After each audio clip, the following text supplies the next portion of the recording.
All right, good evening, ladies and gentlemen. This is our community's house. We are all guests and here to serve our community. My name is Mike Little, Mayor of the District of North Vancouver, and so the pleasure falls to me to welcome you all here to our regular meeting of Council for Monday, April 22nd at 7 o'clock. I'd like to start the evening off on a good note, and I've asked Councillor Hanson if he would read our land acknowledgement. Thank you. We respectfully acknowledge the original peoples of these lands and waters, specifically the Tsleil-Waututh, the Squamish, and the Musqueam, on whose unceded ancestral lands the District of North Vancouver is located. We value the opportunity to learn, share, and serve our community on these unceded lands. Thank you very much, Councillor Hanson. Council, we have an agenda that's been circulated. I'd like to make two minor amendments to it. One, that we move forward the recognitions to the front end of the meeting so that we can do our design awards at the very front end.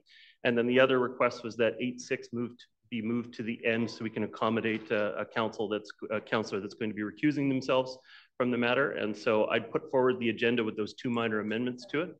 Thank you. Moved by Councillor Murray, second, Councillor Back. I want to propose a consent agenda. Can I? I'll get to that when we get to 8s, and I'll come to you when we start reports at 8. But definitely we can propose that. Okay. So having done that now, then the first item up for discussion tonight is our design awards and heritage awards. So I'm going to move into the middle space here just to get us started off, and you'll just give me a moment.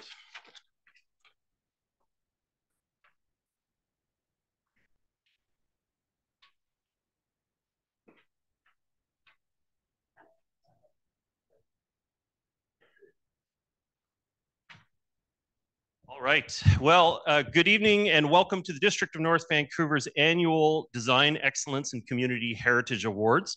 Tonight's event is about celebrating excellence and creativity in design. It's also about acknowledging the efforts of individuals and groups involved in promoting and conserving our heritage. We've reflected in the past year and are pleased to have identified several excellent projects that contribute to design and heritage in the district. Design and heritage are very, very important parts of our community. First of all, the heritage pieces will help tell a story about the history of the community, how it developed, and maybe a snapshot in time, but it also gives people a great sense of identity for that space. And so we want to make sure that we're protecting the heritage in our community to help tell those stories. Design is also something we don't always think about, but it's passively occurring around us sometimes, where you see a building and go, yeah, that's really neat how they've done that entranceway or those steps or the design on the interior spaces to make it more accessible, or other things that the public passively benefits from. So I'm very glad that we're taking this opportunity to recognize both heritage and design. It's something that we definitely enjoy. So tonight, to begin the awards ceremony this evening, I'm honored to have Chief Bill Williams from the Squamish Nation here to offer a traditional welcome. Chief Williams, welcome, and thank you very much for joining. I'll turn it over to you. And if I may, Chief Williams, these microphones will pick you up nice for the people at home. If you want to be closer to them, then we can make sure that gets shared with the virtual participants. Welcome.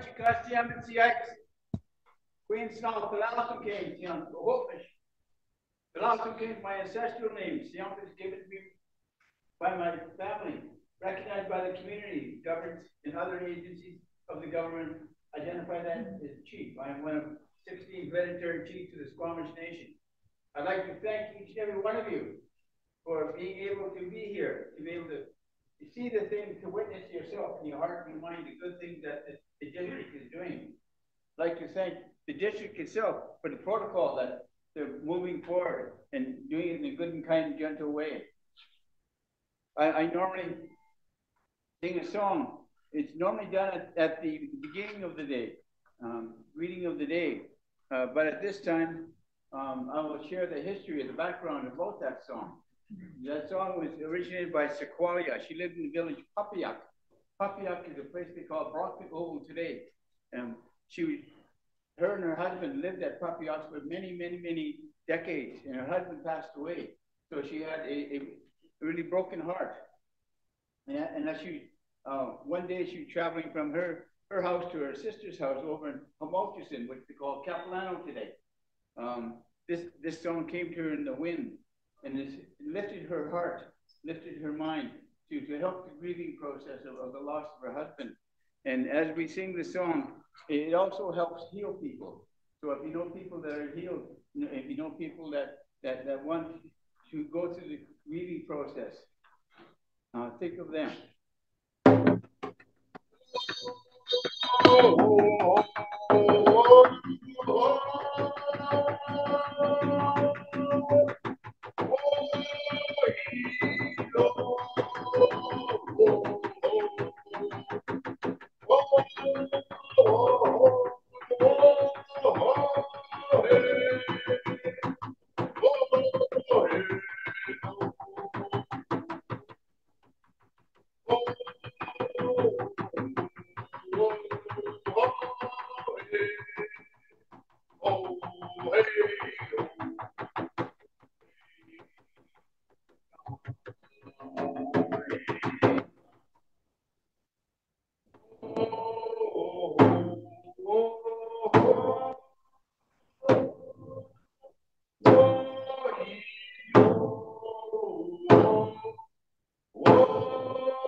I'd like to thank the Creator for such a beautiful day today.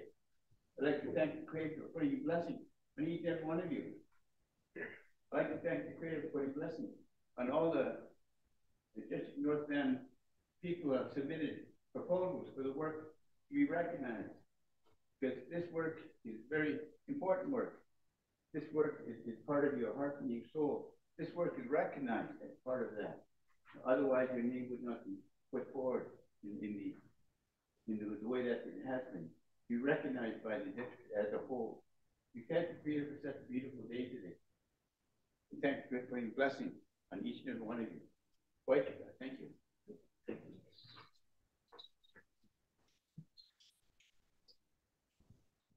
Thank you very much, Chief Williams, for sharing your song and greetings here this evening with us. Next, I'm going to be inviting up Tash Chung from our Development Planning Department and Staff Liaison to the Advisory Design Panel to present the Design Excellence Awards.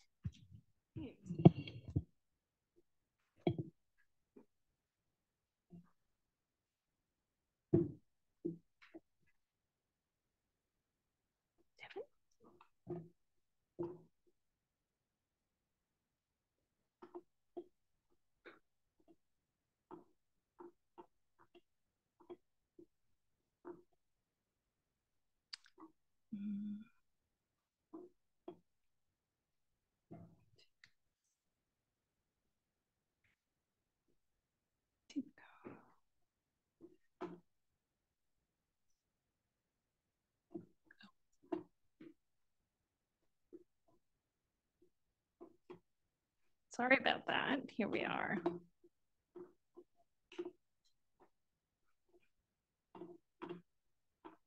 Okay. You good?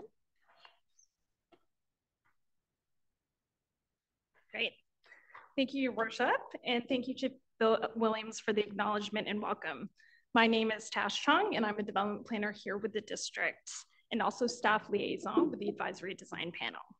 Alongside me is Isabel Kim, community planner and staff liaison to the Community Heritage Advisory Committee. We would like to welcome everyone here tonight to the 2003 Design Excellence in Community Heritage Awards.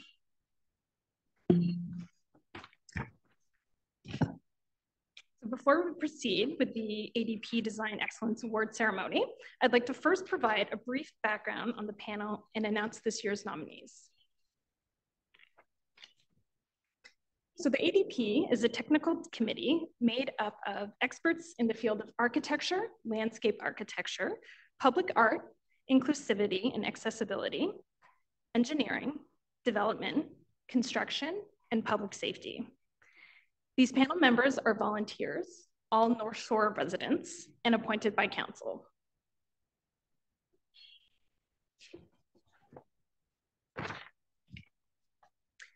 The primary role of the panel is to provide independent advice to council and staff on development applications through the lens of their professional experience, and to evaluate these projects against urban design objectives to ensure they align with the district plans and policies. In 1992, the panel established the annual Design Excellence Awards program to recognize design excellence. All completed projects within a calendar year are eligible for an award, whereby the panel evaluates the projects based on a rating system to determine if any qualify for a Design Excellence Award or an Award of Merit. At this point, I would like to take a moment to give recognition to our panel members who sit on the panel this year. We have Rafael Santa Ana, who is our chair and professional architect, Alexis Chacon, who's the co-chair and accessibility representative. We then have two additional professional architects, Stuart Rothney and Farnaz Sharafi. Josh Burnson and Emily Blair are the panel's two landscape architects.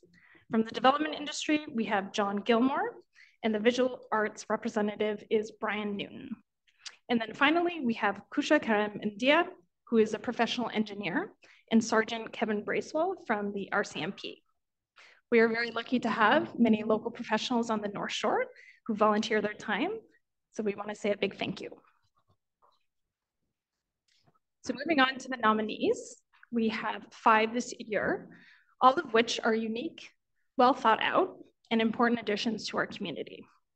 So on the screen, you'll see the first 3 nominees with the names of developers, architects, landscapes, and public consultants, respectively, underneath each photo. The first 3 nominees are Sunnyhurst Homes, Ebb and Flow, and Lynn Apartment. And the last 2 are Parkside on Premier and Eastwoods. Now, although all the nominees made significant contributions to our community, after much deliberation, this year the ADP decided to recognize only 3 award of merits. While all 5 nominees were commendable projects, none quite met the criteria of design excellence set by the panel. I think we still need to celebrate the effort and quality of all of these projects, but this result really reflects the panel's commitment to upholding high standards of design excellence in our community. And with that, it's my pleasure to now announce the first award of merit for this year.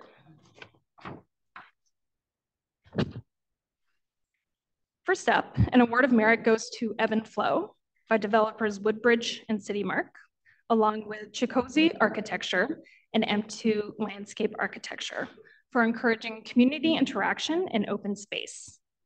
This is the first phase of a 150-unit strata townhome project in the Lionsgate Village.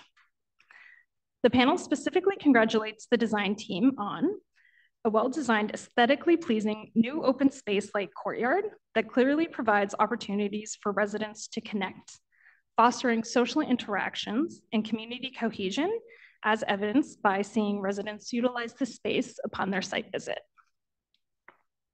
So with your permission, Your Worship, I would like to now invite the project team to come up to the front to receive their awards and a photograph.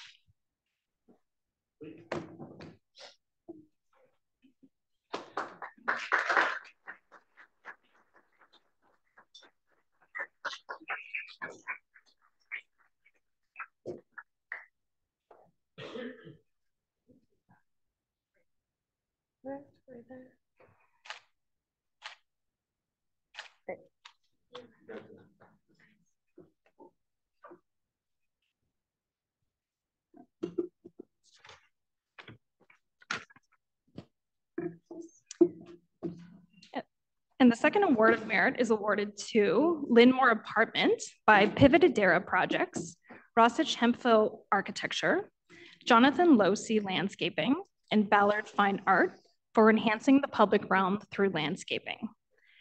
This is a 6-story rental building with 89 units in Lynn Creek Town Center.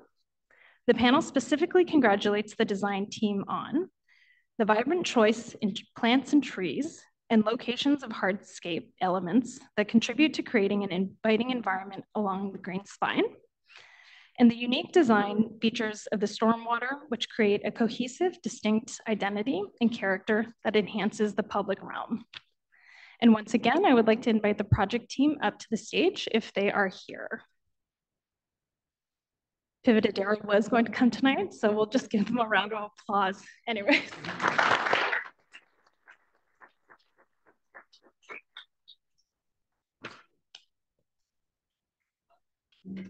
And then finally, an award of merit goes to Eastwoods by Anthem Properties, Acoustics Architecture, and ETA Landscape Architecture for habitat enhancement and restoration area.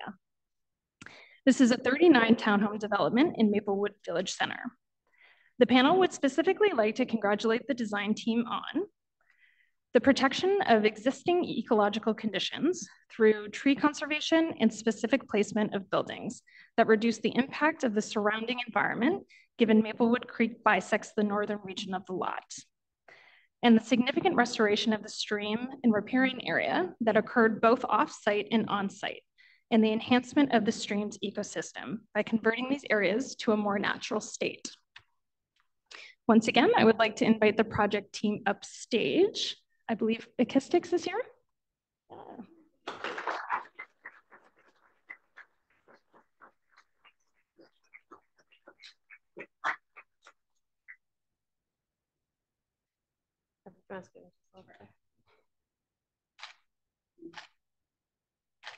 Thank you.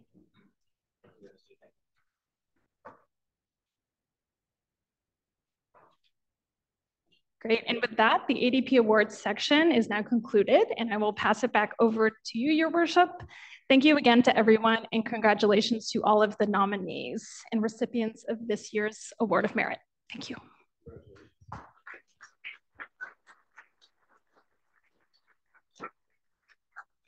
Thank you, and congratulations to all the nominees in this year's Award of Merit winners. Now I would like to ask Ms. Isabel Kim from our Community Planning Department, staff liaison to the Community Heritage Advisory Committee, to present the Community Heritage Awards. Thank you, Your Worship. Good evening, my name is Isabel Kim. I'm a community planner and staff liaison to the Community Heritage Advisory Committee. Tonight I have the pleasure of announcing the Community Heritage Award winners for 2023. The Community Heritage Awards are presented each year to recognize and honor the efforts of individuals or groups involved in promoting and conserving heritage in the district. These 5 are some of the previous award winners from 2021 and 2022. They reflect the range and diversity of heritage projects recognized each year. The 4 categories for Heritage Awards includes maintenance and restoration of structures, heritage advocacy, heritage landscape preservation and enhancement, and compatible new designs in a heritage context. Community Heritage Award recipients are nominated by the public and the district's Community Heritage Advisory Committee, which is comprised of volunteers with expertise or an interest in local history, architecture, building restoration, and heritage conservation. Most of our current committee members are here this evening. They are James Paul, who is the current chair, Anne Seville, Jennifer Clay, Melanie Montgomery, Rob Greasdale, and Councillor Hansen is the current council representative. Our members advise on heritage conservation matters and provide support for activities that enhance heritage conservation in the district. The efforts of the Community Heritage Advisory Committee raise the community's awareness of heritage issues, and contribute to the preservation and protection of heritage assets. Here are the Community Heritage Award winners for 2023. Capilano Suspension Bridge Park for Capilano, the Story Center, and their guided talks, and Grouse Mountain for their gallery exhibit and educational programs. Both winners are recipients under the Heritage Advocacy category for their significant body of work focused on sharing knowledge and increasing awareness, understanding, and preservation for local heritage.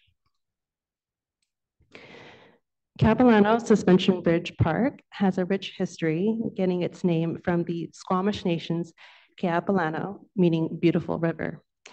The park is one of the oldest visitor attractions on the North Shore. While known for its suspension bridge and other attractions, the park also offers heritage education and awareness. They provide this through Capilano, the Story Center, interpretive talks, and engagement stations. Capilano is an educational center dedicated to the cultural history of the Indigenous peoples of Canada. Story poles by master carvers and daily tours tell of the park's connection to the chief Matthias Joe Capilano and his family's legacy. This award is presented to Capilano Suspension Bridge Park. With your worship's permission, I'd like to invite Nancy Stibbard, Johan de Guzman, Freda Douglas, Sue Kafka, and Stacy Challa from Capilano Suspension Bridge Park to come up and receive their award.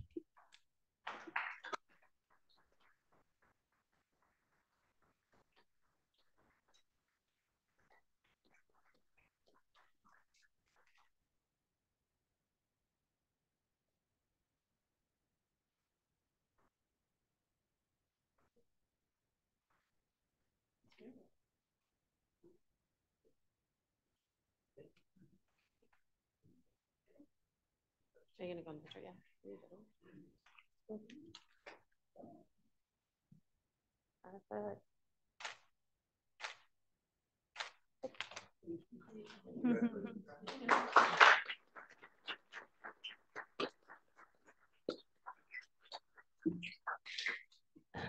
Thank you, Capilano Suspension Bridge Park, for your contributions, and congratulations again to your team.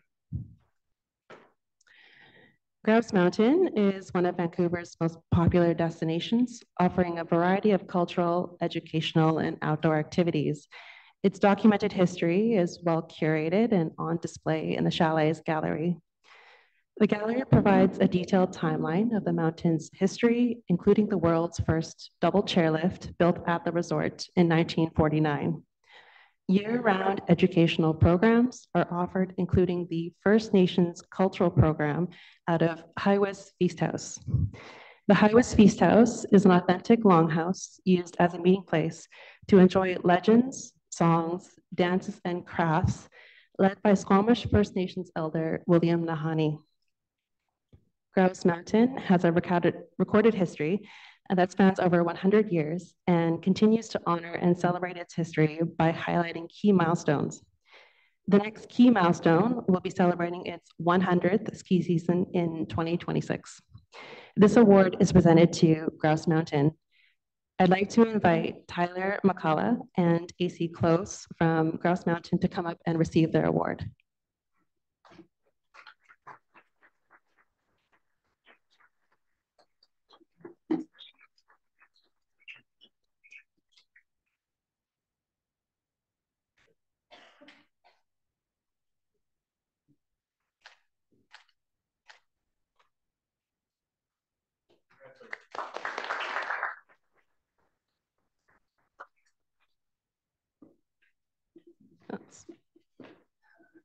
Thank you, Grouse Mountain, for your contributions, and congratulations again to your team. Here are the 2023 Design Excellence and Community Heritage Award winners. Thank you, Your Worship. This completes the presentation. As a friendly last-minute reminder for all winners and attendees, our photographer will be in the lobby to take any last-minute photos. Turn it back to you.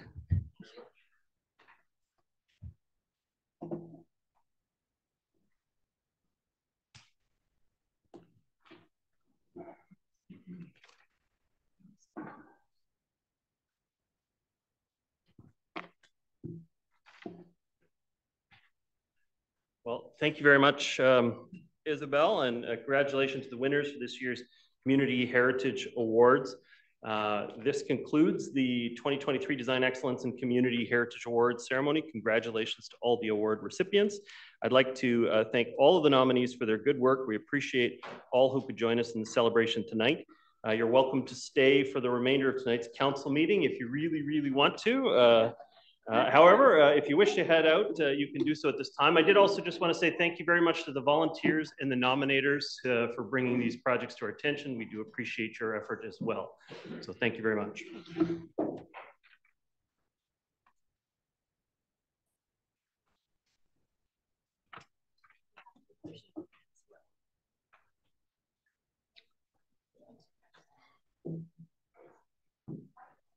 Right, as people are moving out of the room here, that we can carry on with the meeting. So council's circulating the package is the minutes from 2 meetings. This is from January 22nd to March 4th, both of 2024 regular council meetings. Are there any errors or omissions from the meeting minutes as presented? Hearing none, will someone please move their adoption? Moved by Councillor Murray, second by Councillor Forbes. Prepared to call the question. All in favor? Contrary minded? Motion carries. Thank you very much.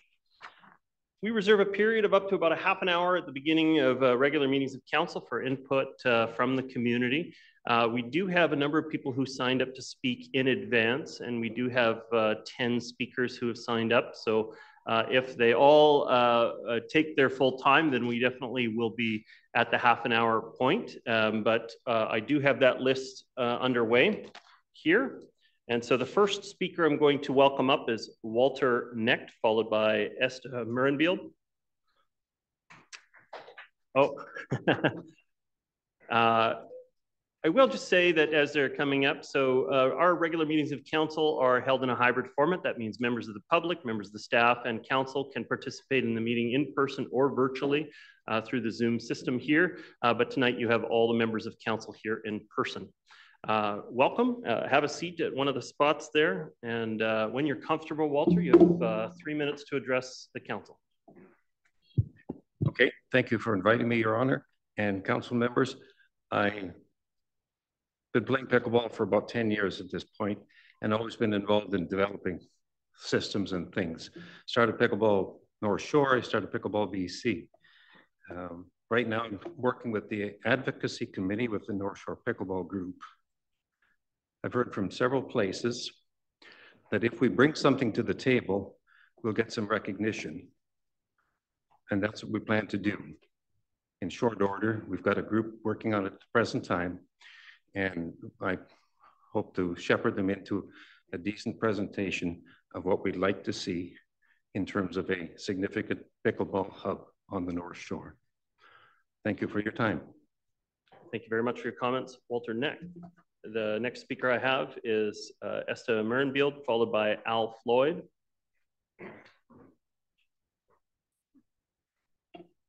Welcome. When you're comfortable, you have 3 minutes to address the council. Thank you very much. I'm Esta Murenbield. I'm the current president of the North Shore Pickleball Club.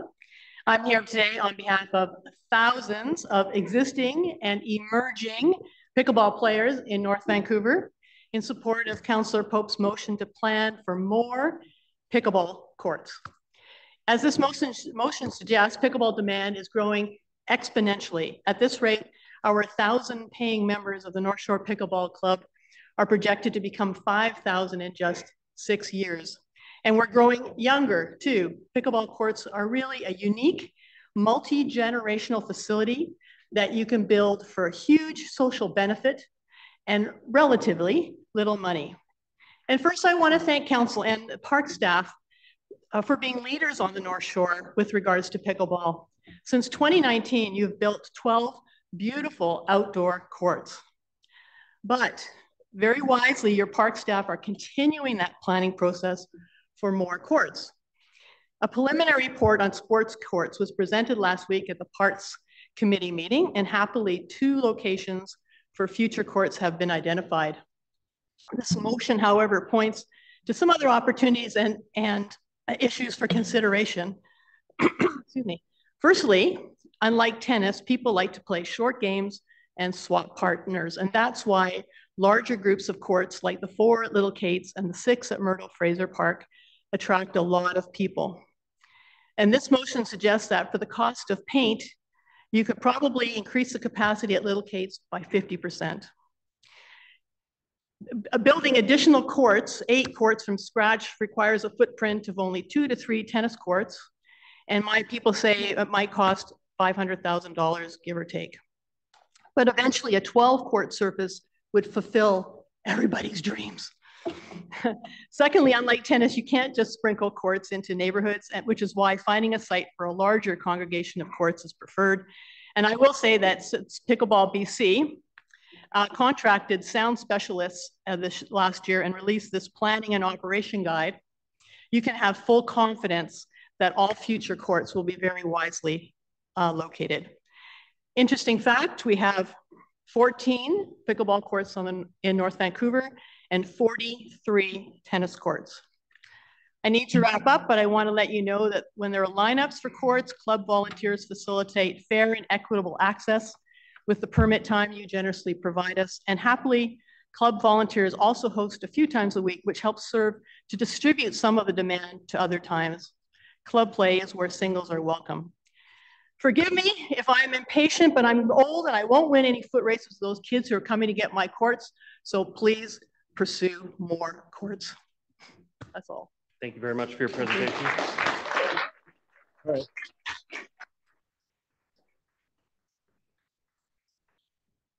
I will just say that we want to make sure that there isn't applause and cheering or booing or any of that stuff. We want to make sure people can bring forward their views here without intimidation. But I do understand there's a lot of passionate advocates in the sport here. The next speaker I have is Al Floyd, followed by Angela Jackson.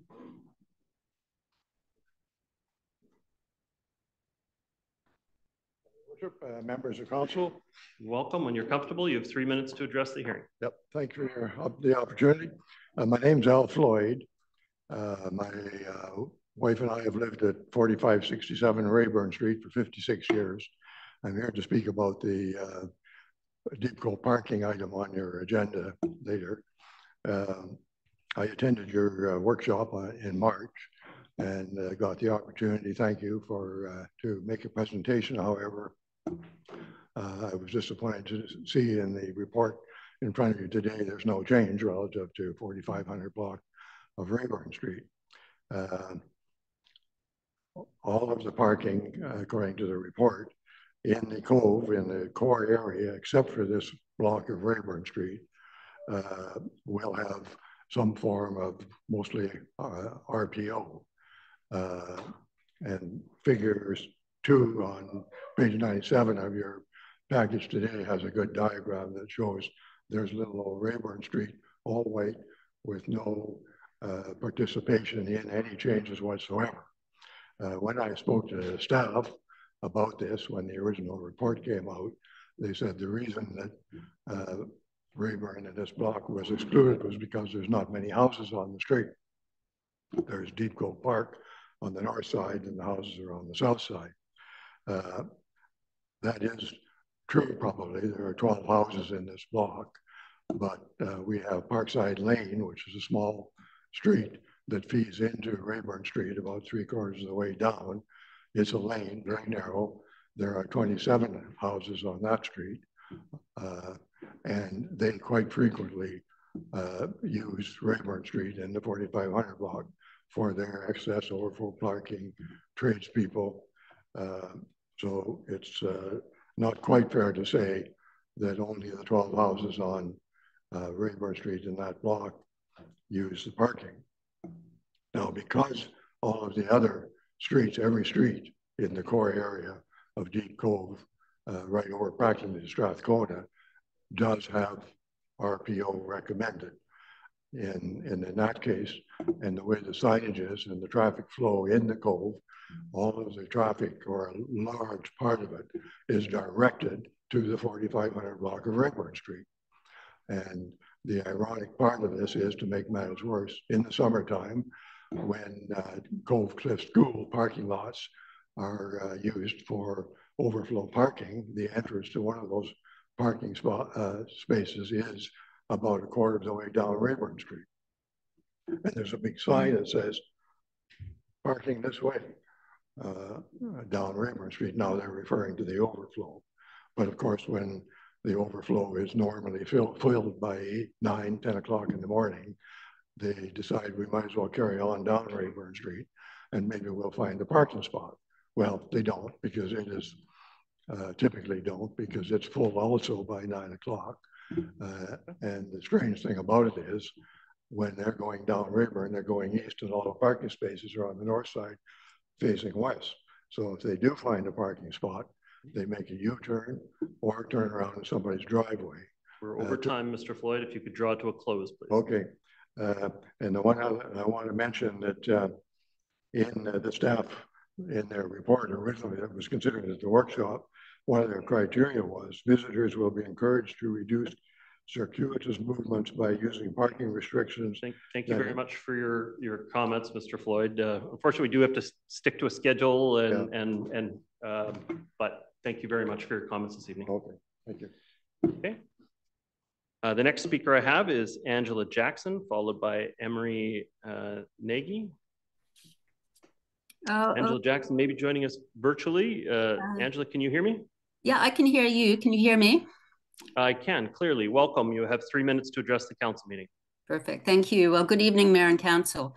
As mentioned, my name is Angela Jackson, and my husband and I have been residents of Burns Avenue in Deep Cove for 30 years. We find ourselves right now at the center of the new parking regulations proposed by staff to council tonight. Our cul-de-sac is one of the few residential streets with 0 parking restrictions at present. This arrangement has worked pretty good for us and other residents on our street throughout our time here. And while our cul-de-sac can become very busy during the summer months, and there is an increasing number of vehicles from adjacent streets permanently parking here, we have managed to cope. As a collective group of neighbors, our cul-de-sac applied for resident parking only status about a year ago. While we were granted RPO initially, we subsequently withdrew our request. This decision arose because the regulations would have placed us in a significantly worse situation than our current one. It became evident to us that surrounding streets such as Banbury, Caledonia, and Panorama, which were also granted RPO status, received multiple parking permits per household, along with additional visitor parking permits in some cases. Consequently, our cul-de-sac was surprised to discover that we would only be granted one parking permit per household, requiring that vehicle to be registered and linked to that specific residential address. And on top of that, no visitor parking permits at all. This realization prompted our withdrawal from the process. My question to district staff and council today is, when these new regulations are approved, will every residential home within one zone be treated equally? Or will there be a situation of zoning within zoning due to certain grandfathering scenarios? I am sure that the current holders of RPO permits would object if they were to lose their current multiple parking permit allocations. Furthermore, residents yet to be zoned will be very disappointed if they are not treated fairly and do not receive equal consideration. Thank you very much for allowing me the time to address this issue with you. Thank you for your comments. Angela Jackson. The next speaker I have is Emery Nagy, followed by Sonia Suzak. Emery's joining us here in person. Welcome. When you're comfortable, you have 3 minutes to address the council. Thank you. First, I want to thank the council for this opportunity to address our concerns. My family and I live at Rockcliffe Road for the last 14 years. Goes without saying, we love the area and cannot see ourselves anywhere else. Would like to express my observations regarding what we currently refer to as the zoo, having to do with parking and traffic concerns on Rockcliffe Road, mostly in the warm weather months, increase during the weekends. From numerous conversations with my neighbors, we all share the feeling. The district has graciously set aside permitted resident-only parking for the residents of the street, currently in effect from the period of March 01 to September 30th. Most of the resident permit spots are located in front of their homes. In our case, across the road from our home. At the top of Rockcliffe, we have 5 spots allocated for between 3 and 4 homes.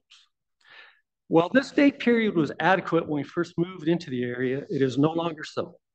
Many weekends outside of that calendar period now have significant visitors, which on occasion means, again, we are left without any parking. Much more disturbing is the aggressive interaction with visitors, who surely after spending considerable time trying to locate parking, are often extremely agitated and frustrated and decide to utilize permitted spots. Ourselves and our neighbors have routinely notified visitors they cannot legally park there. Few are thankful and move. However, 30% of the time, the response is too bad. That is where they will be staying and have no issue in paying whatever the parking fine is, which currently is $45 if paid within 7 days. When informed, we will be contacting parking control to try to have them towed, an idle threat since bylaw refuses to tow. Responses vary, however, being verbally attacked and or threatened, laughed at, and on one memorable interaction, my vehicle was keyed down the entire side after an hour. Some do, however, leave at that point. My rough estimation is that peak periods between 100 vehicles per hour drive by repeatedly looking for parking, and a few end up taking any available spots. In previous years, it was common during the day to have 4 or 5 different cycles of vehicles parking illegally in each stall. Bylaws generally would make 1 or 2 visits per day, usually between 10 a.m. and 3 p.m., meaning most vehicles do not even get a ticket. I must add, we seem to be having more frequent visits from Bylaw this year. Thank you for that. Tuesday nights have also become challenging. The Kayak Center holds races in the summer that start at 7 p.m. People know there are no enforcement of parking regulations at the time and make use of any spots available, including resident areas. In almost every other jurisdiction, if people park in residential-only areas, they're potentially towed. We respectfully request the council provide direction to engineering and bylaws to start enforcing parking regulations by towing illegally parked vehicles. Seems to be the only measure to have people respect RPO spots. Side note, I cannot understand why temporary signage leading to Deep Cove keep displaying the message, Deep Cove parking is full, however, overflow parking available. This gives drivers false hope and is simply not accurate. By 10 a.m. on warm weekends, all parking is full. I mean, why do we keep having that churn? Anyways, thank you very much for the time and have a great day. Thank you very much. Next speaker I have is Sonia Suzak, followed by Shelley Wheel. Sonia Suzak joining us virtually. Hi there, can you hear me? Yes, I can. Welcome. You have 3 minutes to address the council.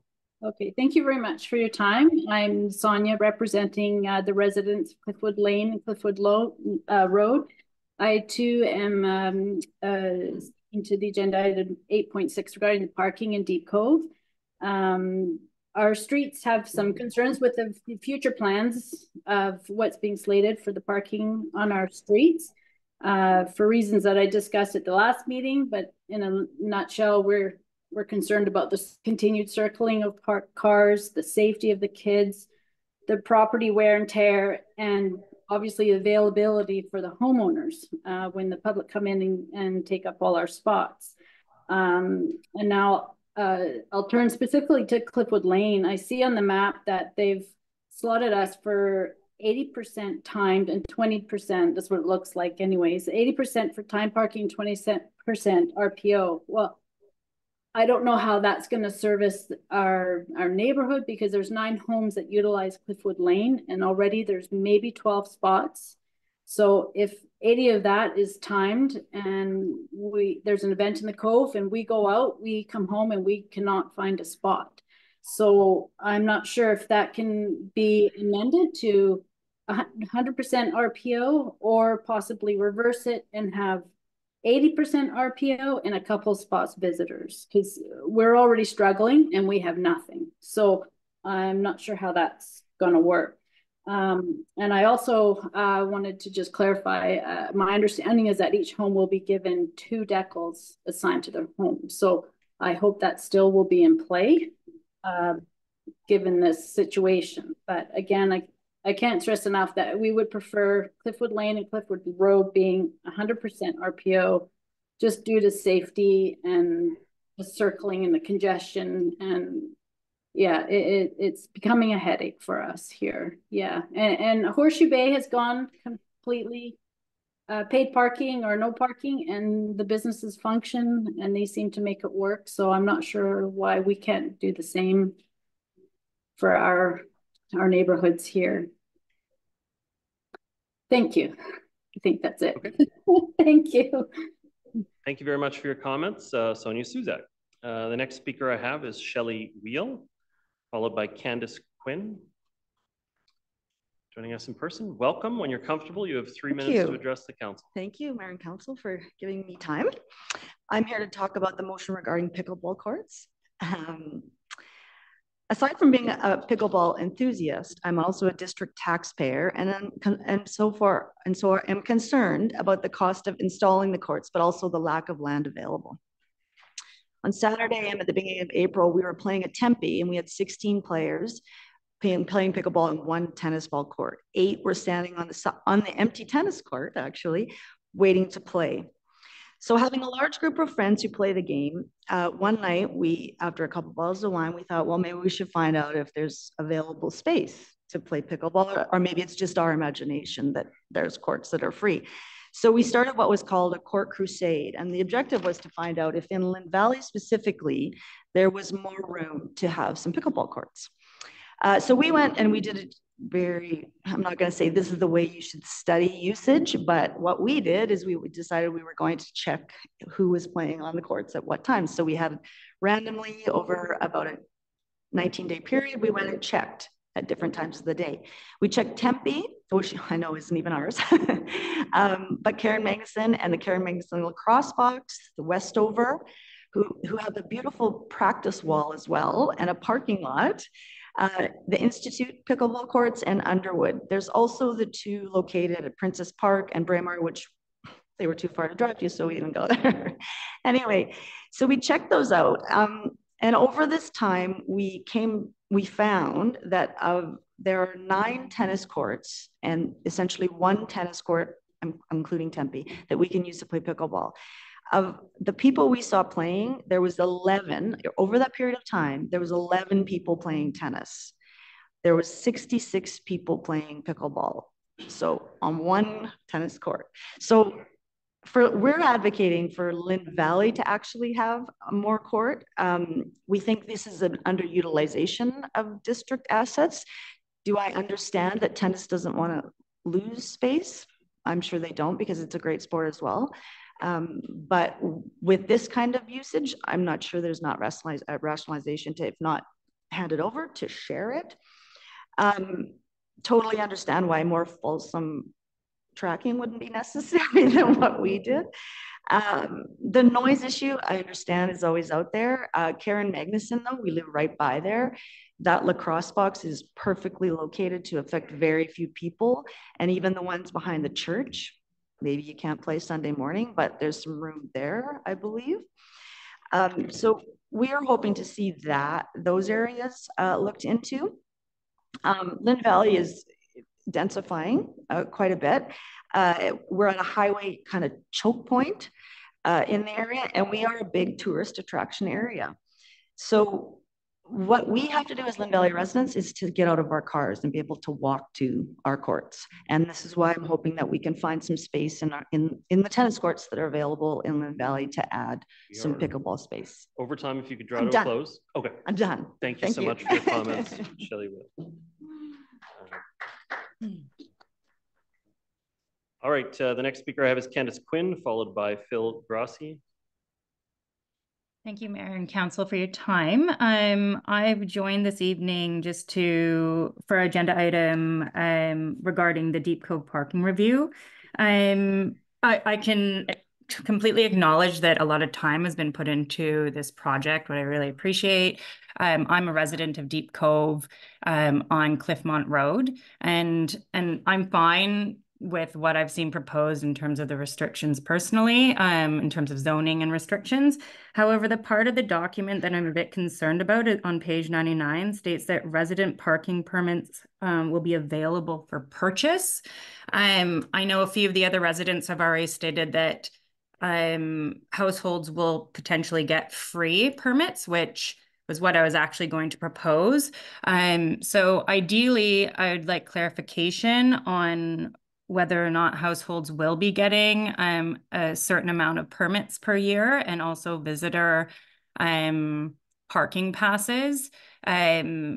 Because obviously we living in this area, I think the proposed parking plan is to help improve quality of life for residents in the area during the busy season, and having to actually pay for parking permits for the privilege to park on our own roads obviously would take away from that goal.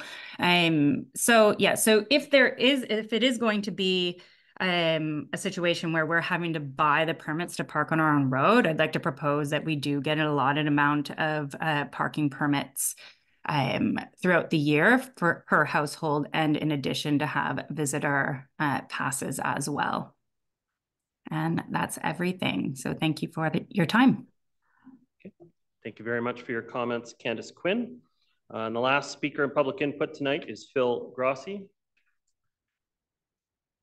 joining us here in person. Welcome. When you're comfortable, you have 3 minutes to address the council meeting. Hello. Is that Gavin Joyce I see in the background? No, they're still hanging in there. That boy. Gavin's in my neighborhood.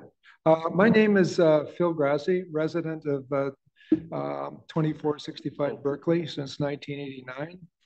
I've been active in sports most of my life, if not all my life, been involved at high levels of teams with hockey, lacrosse, baseball, and pickleball for over a year. What should be highlighted with pickleball when mixed with other sports is the huge social aspect of the sport. I mean, there is a hockey, there is definitely a room, and we have a lot of fun and everything else, but this is huge. Going into a pickleball court the way we play it here, with the community, you're not sitting in a room with 15 people. You're in a room with, I mean, we've had 30, 40 people, and you get to know everybody, and you get to, you play against each other, you play against, with people, and you share the laughs. It's a beautiful sport. The point I want to talk to about is the younger generation that are now growing the sport. This group are commonly online communicating and dating. They do not participate face-to-face, and I'm looking at this, this sport is a perfect opportunity for a generation that seems to be, is showing up. And the fact that they can come and you rotate with participants. It allows for easy communication between new and regular players. The face-to-face contact that is missing from this generation is made very easy by the informalities of this game. The only barrier now is more involvement. I'm sorry.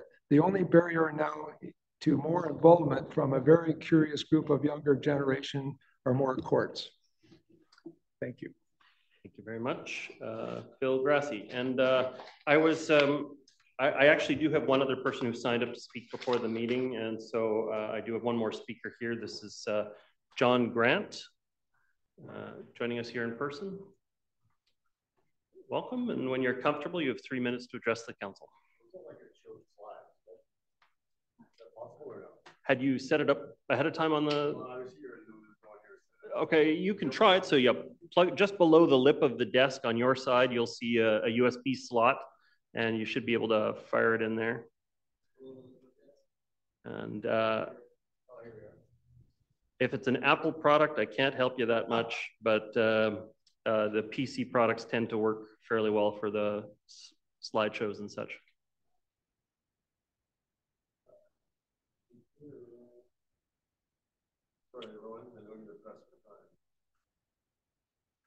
No, that's okay.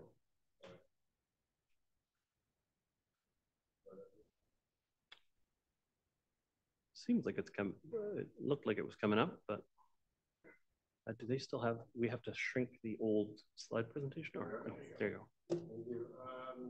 I do apologize. This is a bit of left field in terms of parking and pickleball, and I appreciate I'm off agenda.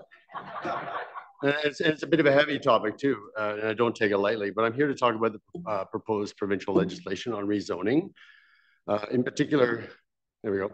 In particular, you know, it shows that 42% of the people in the district will be exempt from the possible rezoning.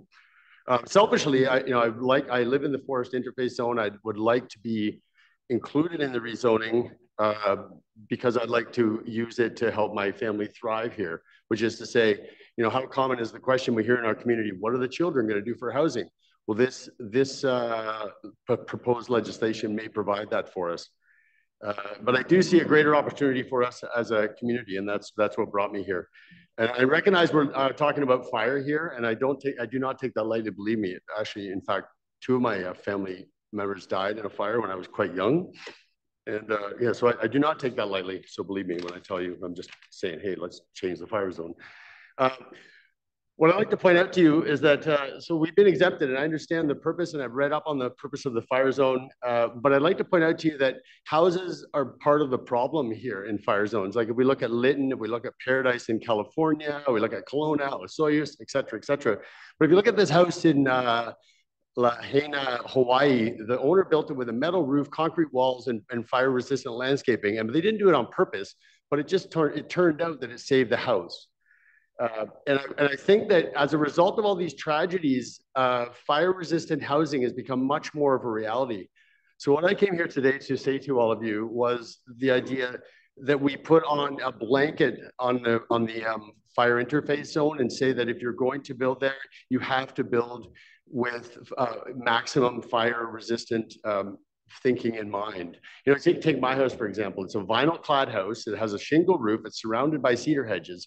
Would it not be better that we took the opportunity in this rezoning to change it into something that was heavily fortified in terms of fire resistance, right? The fire, you know, and heavens that we don't have that, but should this happen, we can have houses as a defense in the fire zone as opposed to being something that will help it jump. So I'm proposing this idea to us that we have maximum fire interface density, or sorry, mitigation. And I'd just like to propose this to you now because I know the timeline is June 30th, and I just want to be part of a process that's like fair, equitable, and yeah, inclusive. Thank you. Thank you very much. The item is not on tonight's agenda, so I'm not going to go into great detail on it, but I will just say, just to clarify, your first comment was that it was proposed legislation from the province. To be clear, they already gave royal assent to the part that for 44 that we have to comply with. So the provincial side has already been done. Yes, we have to bring our zoning in compliance to match the provincial. What I would imagine, and council hasn't had a full discussion about this, but at this point we are putting in the exemptions for DPA, wildfire, slope, flood as hazards under 44. But I imagine that we will have to address coming up with ways to meet the test. If somebody can make a house out of non-combustible materials, like we release the DPA if somebody produces a house with non-combustible materials under our normal process. Likewise, if we can do defense against floods, sometimes we'll release the DPA on that. If it's on a slope and we have a geotech and engineer address the slope hazards.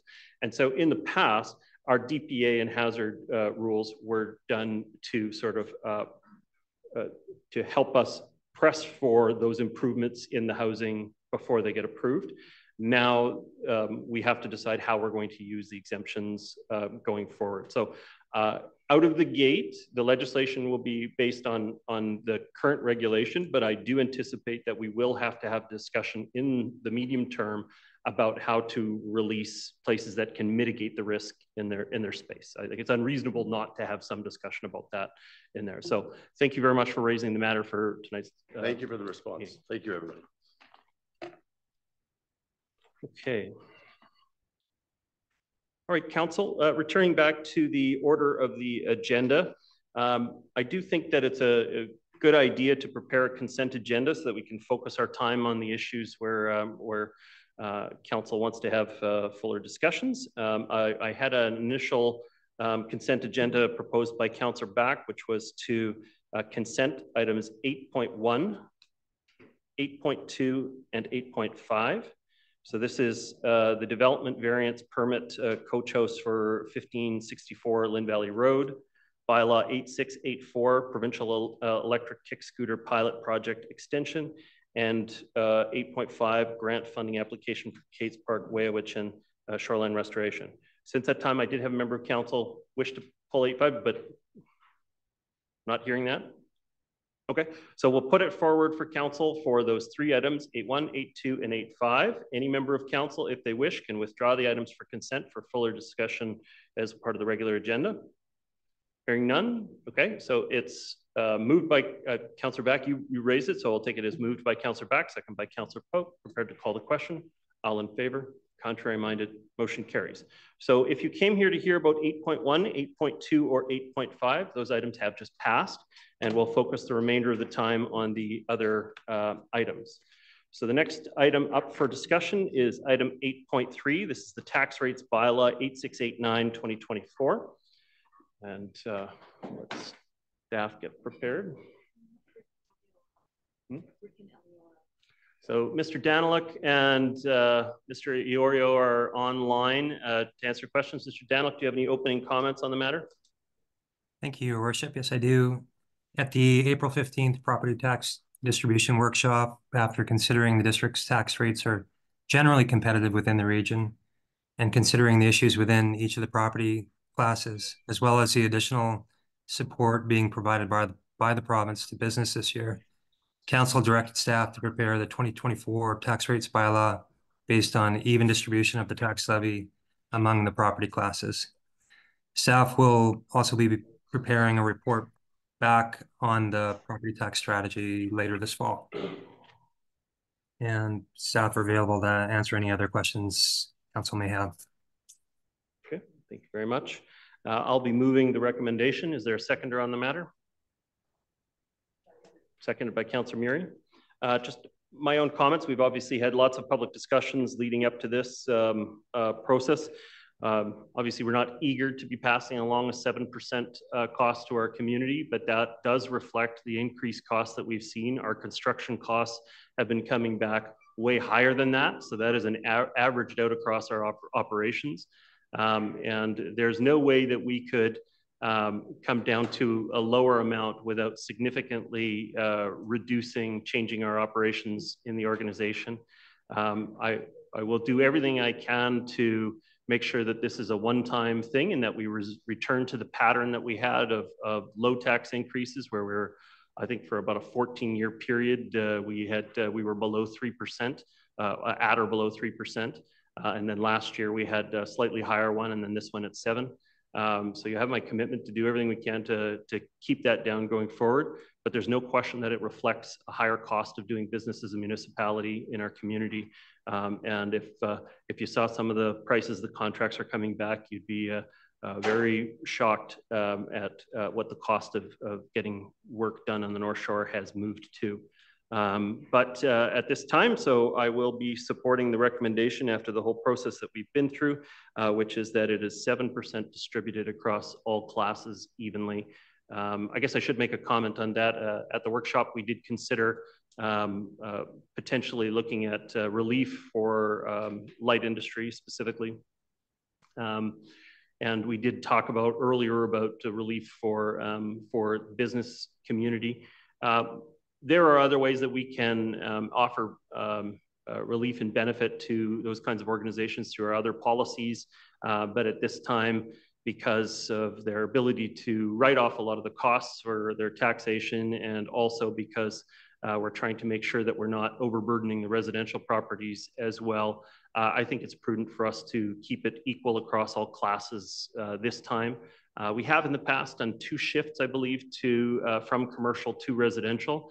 But I don't see that being a significant benefit even to the commercial classes. You know, a lot of people want to see us give relief to the small businesses in our community, and there's no question that A lot of businesses are stressed, but when you use this tool as the way to do it, you're overwhelmingly giving the benefit to large organizations, the McDonald's and Starbucks and all of the other large organizations, before you're actually giving it to the mom and pop stores that we definitely want to keep because they keep our community interesting. And so we'll have to look for other ways to assist, whether it's better use of the curb space to make sure they can turn over parking for customer purposes or other mechanisms available to us. But transferring off the class into residential is a fairly blunt tool and doesn't help us focus the benefit where the benefit's needed. Plus the issue of the restaurant losses is something that we're seeing across the entire province of BC.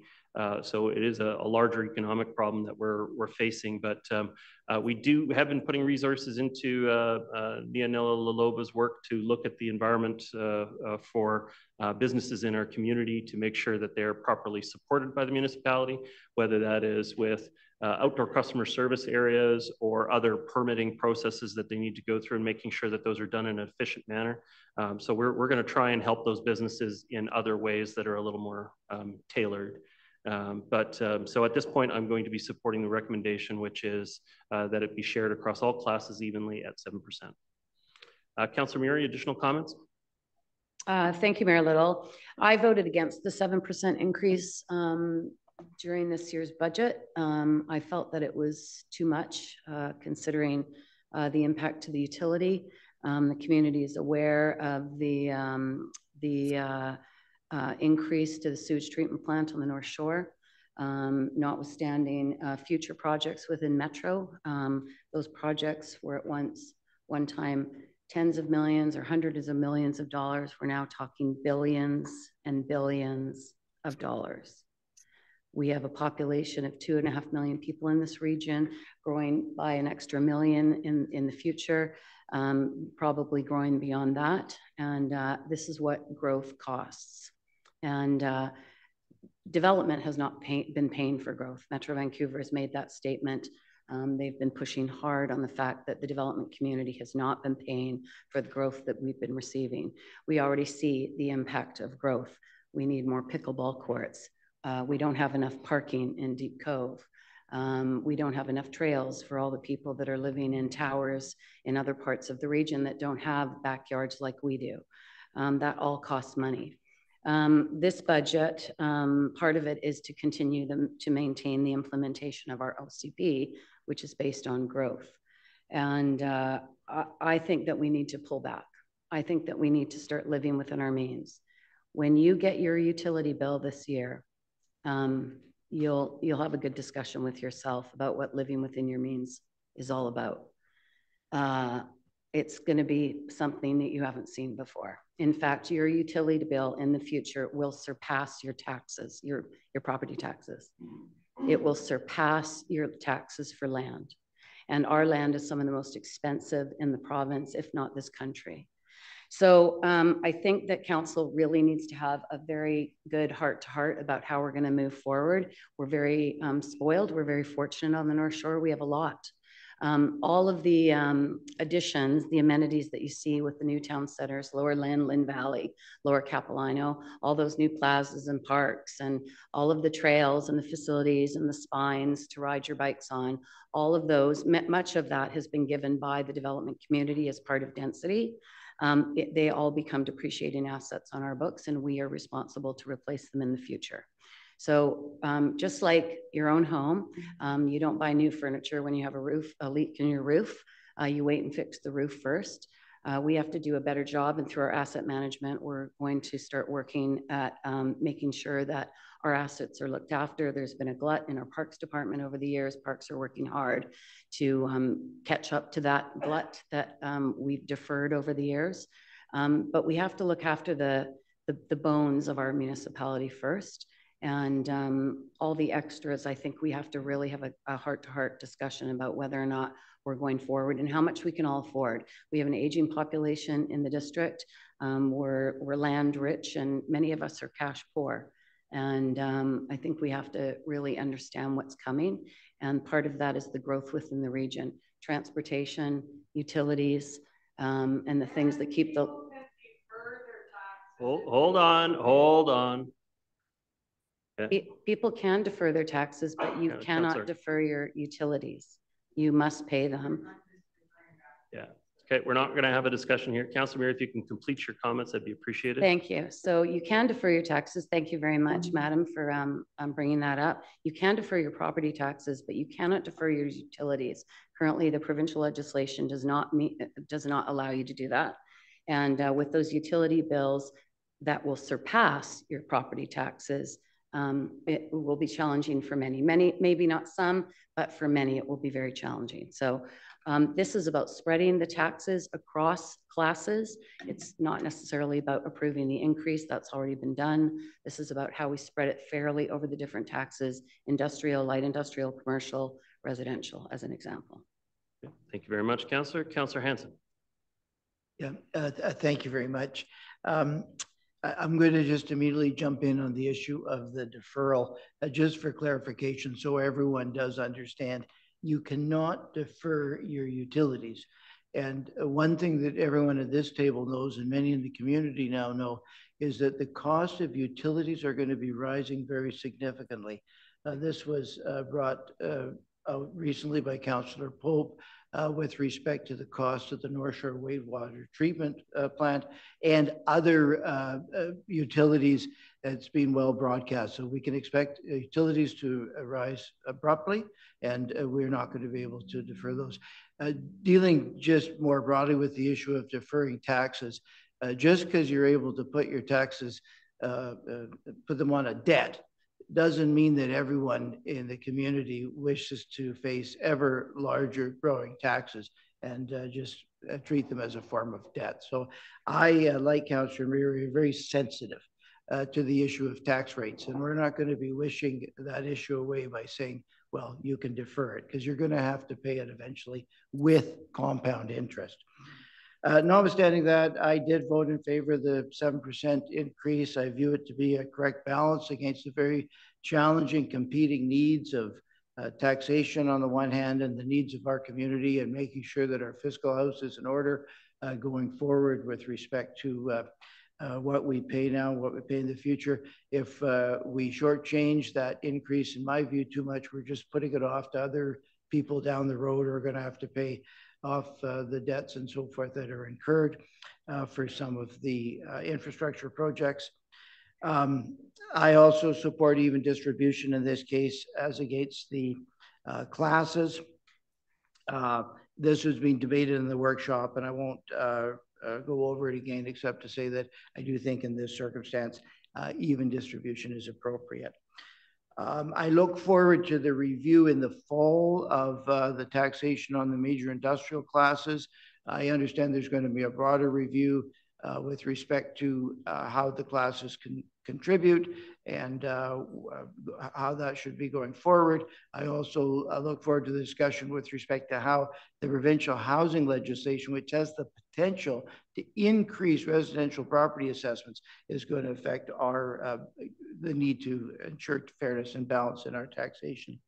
I'm going to use the little bit of time I have left to focus on an issue that I'm particularly perturbed by, which is the Ports Property Tax Act. When I was first elected in 2014, I was shocked to learn that the some of the largest industries and biggest potential polluters in our community were given a special deal by the provincial government whereby their taxes were capped and the rate of increase on those taxes have been capped. And that was in 2014. We're now 10 years past that. This issue continues to be flagged with the provincial government and nothing is being done about it. The effect of this is that every year, residential class and light, non-capped heavy industry, light industry, business class, you're all going to pay 7% more. There's only one set of taxpayers in the community that aren't going to pay more, and that's the capped heavy industries, the largest industrial concerns down at the waterfront. They will not pay their 7%. Because of that, you guys are going to have to pay extra to make up what they're not paying. It's time, I say, for the provincial government to address this inequity of the Ports Property Tax Act, which frankly has gone on long enough. Thank you very much. Thank you for your comments, Councillor. Councillor Beck. Thank you, Mayor Little. My concern, I supported the 7% property tax increase this year. I can certainly appreciate that that's a large increase, and I want to see it be lower next year and into the future. But I think when we look across the region, when we look at what some of these projects are costing, it's just a reality of the environment that we're in right now. I can appreciate the comments around living within our means, but the reality is, we're talking about things like turf fields, like pickleball courts potentially, like active transportation routes, and things that our community really expects. These are priorities that were made by this council. So I don't want to see lower taxes to at the expense of some of these really important community amenities that I think our community really expects and wants to see. Upgrades to some of our parks and various facilities within those parks I think are really important right now. I'm often concerned about small business as well and the impact that these sorts of tax increases have.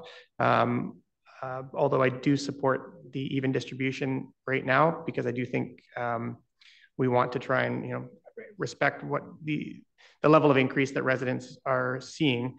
But hopefully we can assist particularly small business through different ways. I know we have our economic development strategy that will be presented to council very soon. So I'm hoping that there are going to be some actions in there, for instance, where we can assist some of the small businesses in our community.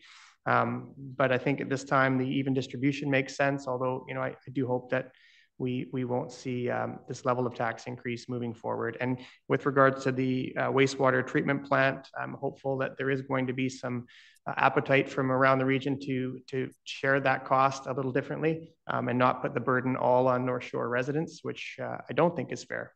These costs didn't escalate. They were not anything that the residents here on the North Shore did. So I'm hopeful that we're going to see some movement there, but I will support the recommendation. Thank you, Councillor Back. Councillor Ma. Thank you. At the recent tax workshop that members have referred to, I recall that we all recognize that there are competing interests, and there are many things that we want to do to keep the district a great place to live. However, I've also heard that we need to watch our expenses, and the term keeps coming up, we need to live within our means. We really don't want to be facing another 7% tax increase next year. At the same time, we need to have policies that support local industries and small businesses. We struggle to find that balance. At this point, all things considered, I support an even distribution of the tax increase. Thank you. Thank you very much.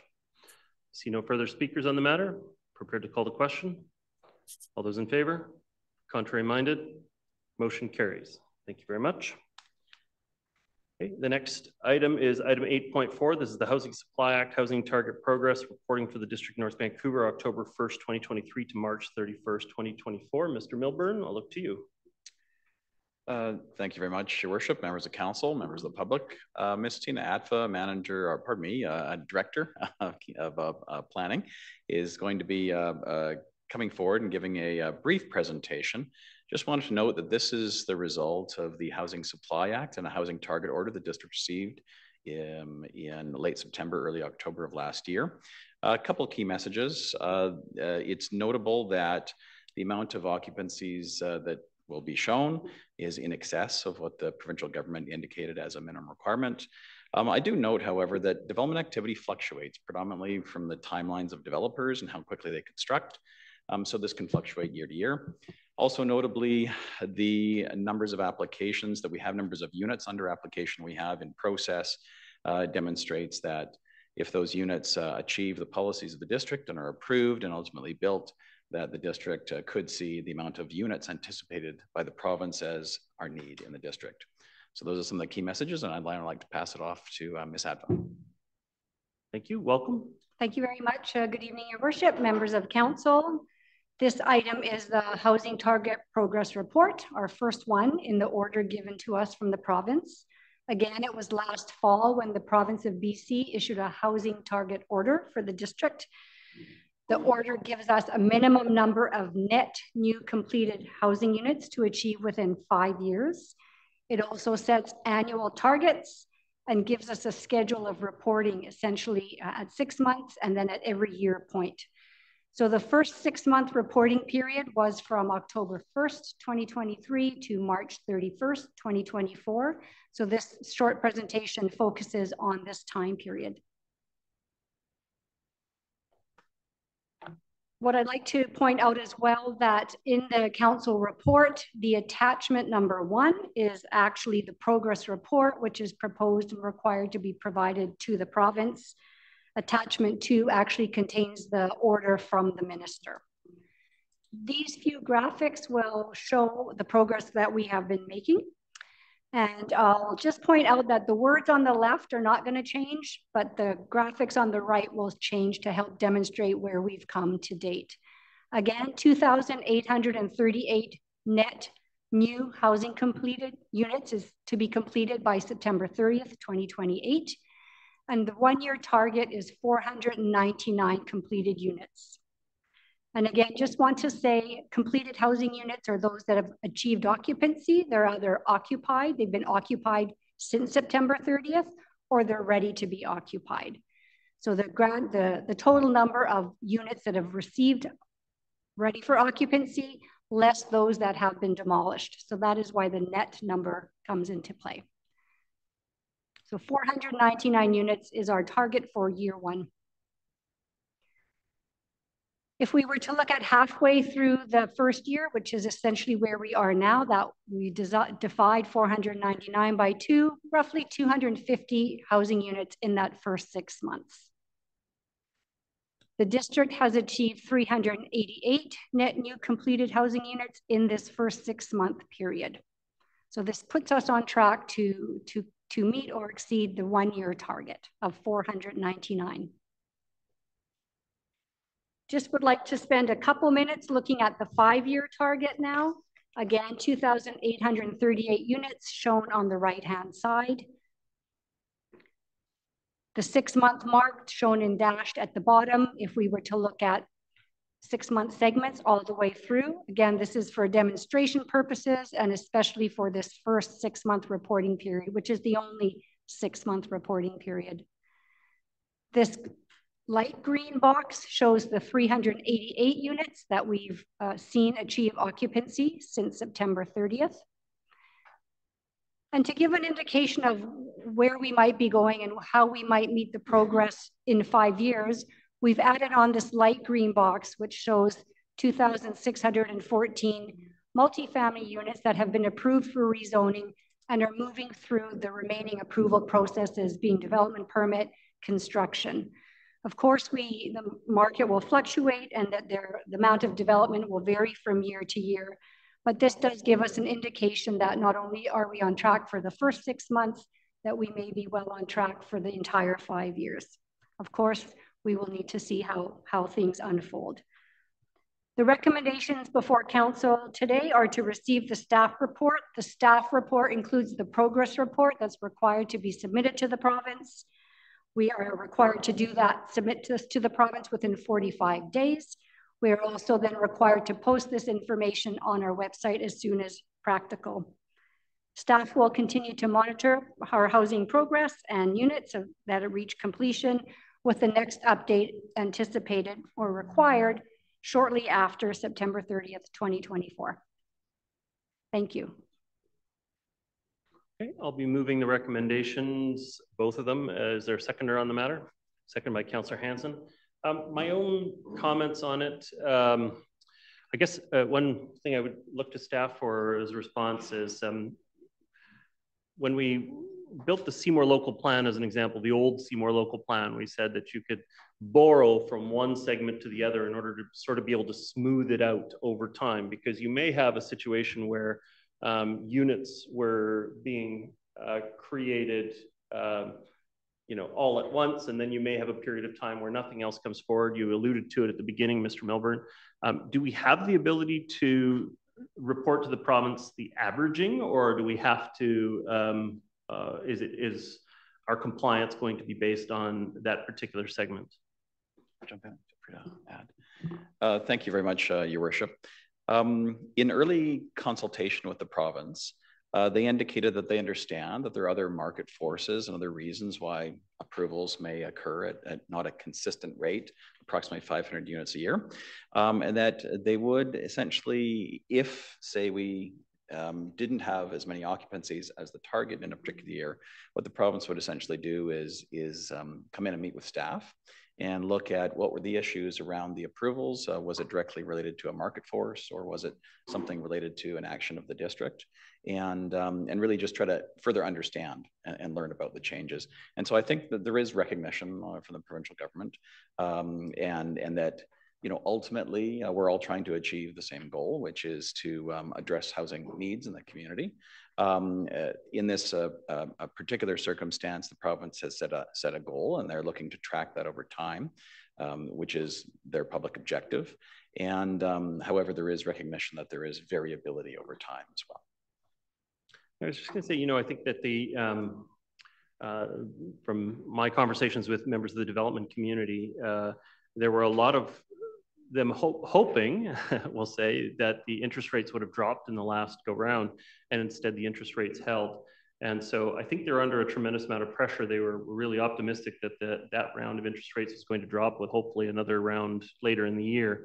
And so it will be interesting to see how many of them may delay their start at this time.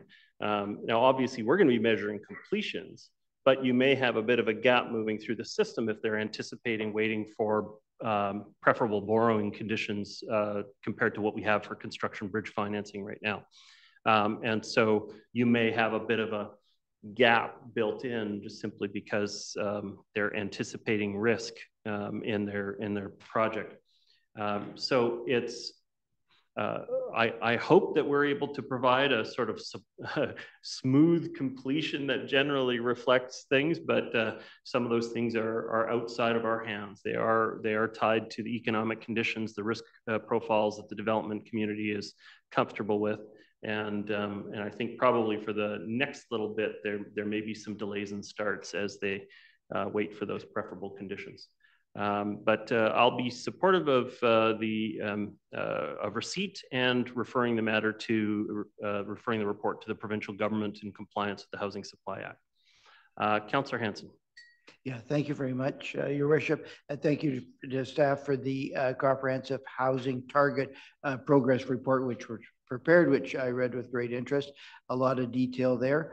The housing order calls for us to produce 2,838 homes in 5 years. Very interesting how close that is to the 3,028 units that were completed in the last 5 years. I remain at a loss to know why we were singled out in such a prominent way for this housing order when what was mandated upon us, apparently it was done with objective metrics. I'd be fascinated to know those objective metrics when the order that was imposed upon us is actually to produce less housing than we have been producing. Anyway, that's the truth, and that's where we're at, and we're well on track to live up to the order as is stated.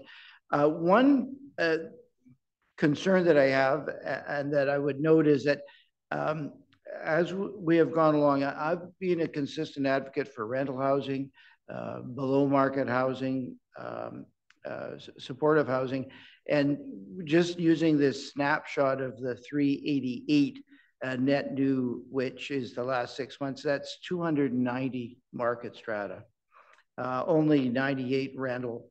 And of that, only 90 purpose-built rentals, 7 secondary suites and coach houses. So I do hope going forward, and I know there's information in the housing target progress report, which would make us believe that going forward, we are going to achieve a greater proportion of purpose-built rental, affordable housing, and supportive housing. But it's something I think we definitely need to keep an eye on, because if all we do in the next 5 years is replicate what we did in the last 5 years, we're not going to create any housing affordability. We may create housing, but it's not going to be housing affordability. With those comments, again, I thank staff for all the work involved, and look forward to these updates, and look forward to working during the next 5 years towards rental, affordable, and supportive housing. Thank you. Thank you, Councillor Hanson. Councillor Murray. Just wondering, thank you, Mayor Little. I'm just wondering if staff could just explain Appendix B, the housing unit breakdown, and what those numbers refer to. Is that the total number of what we're talking about in regards to the larger number that the province thought we weren't going to achieve?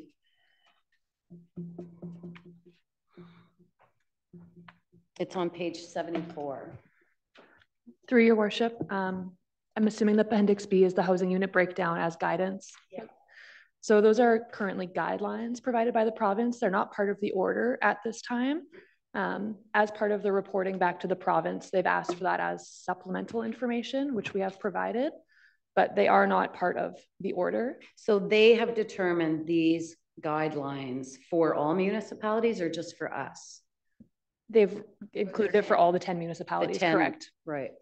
So just on, you know, in regards to these numbers, below market is 657 units of below market. That's rental units, right? Okay. So below market, according to the province, is determined by number of rental units which are at or below 30% of local housing income. So it's called HILLS. It's a program. So 30% below market. But rental units market, the guideline is 1,541.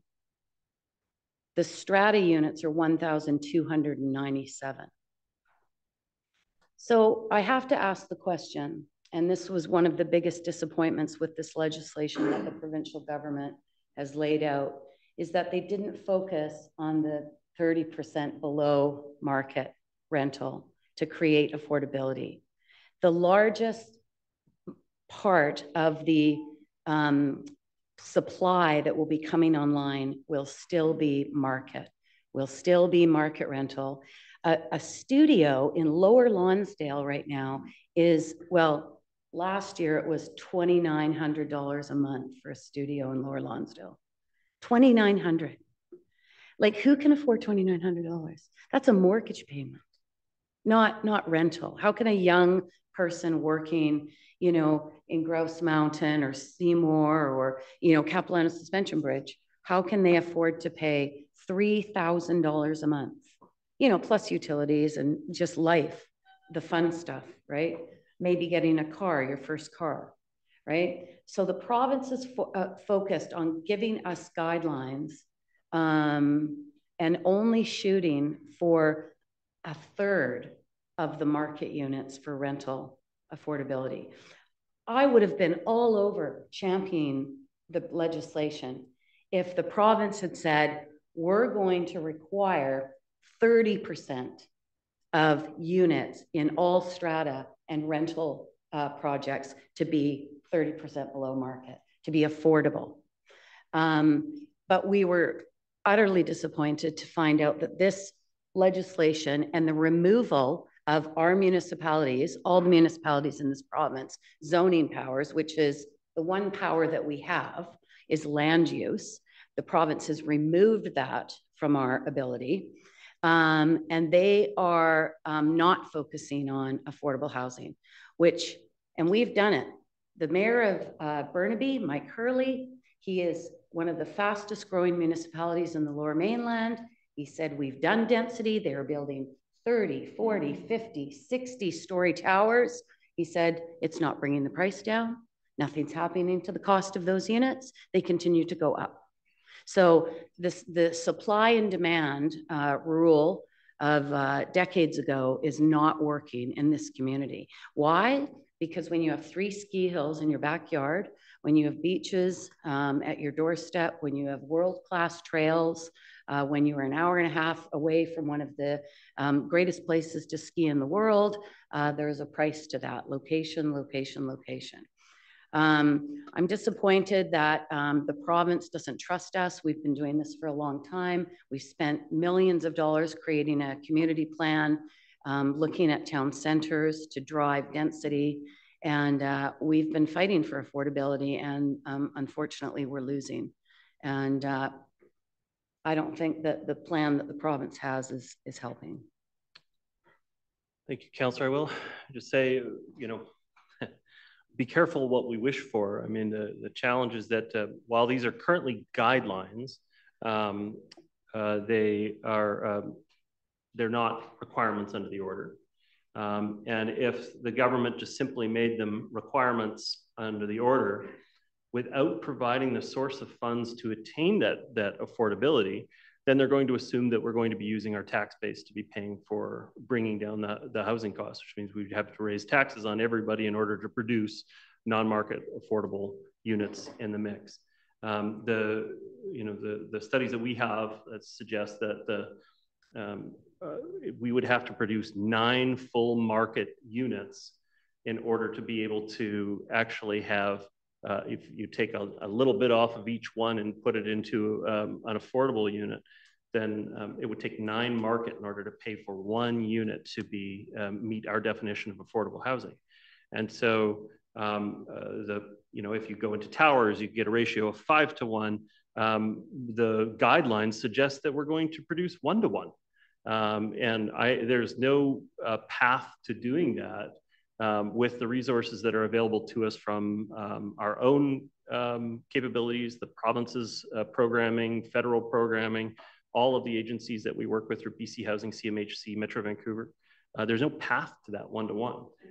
And so if it did become an order, then I think the assumption would be that we would raise property taxes to have to pay for that affordability, which is obviously counter because you'd be raising everybody's costs as well. So at this point, we're focusing on what's in the order and then trying to identify what is just healthy for our community going forward. I think a healthy community has a mixture of tenure options and sizes and shapes and all kinds of things so that people can move through the community.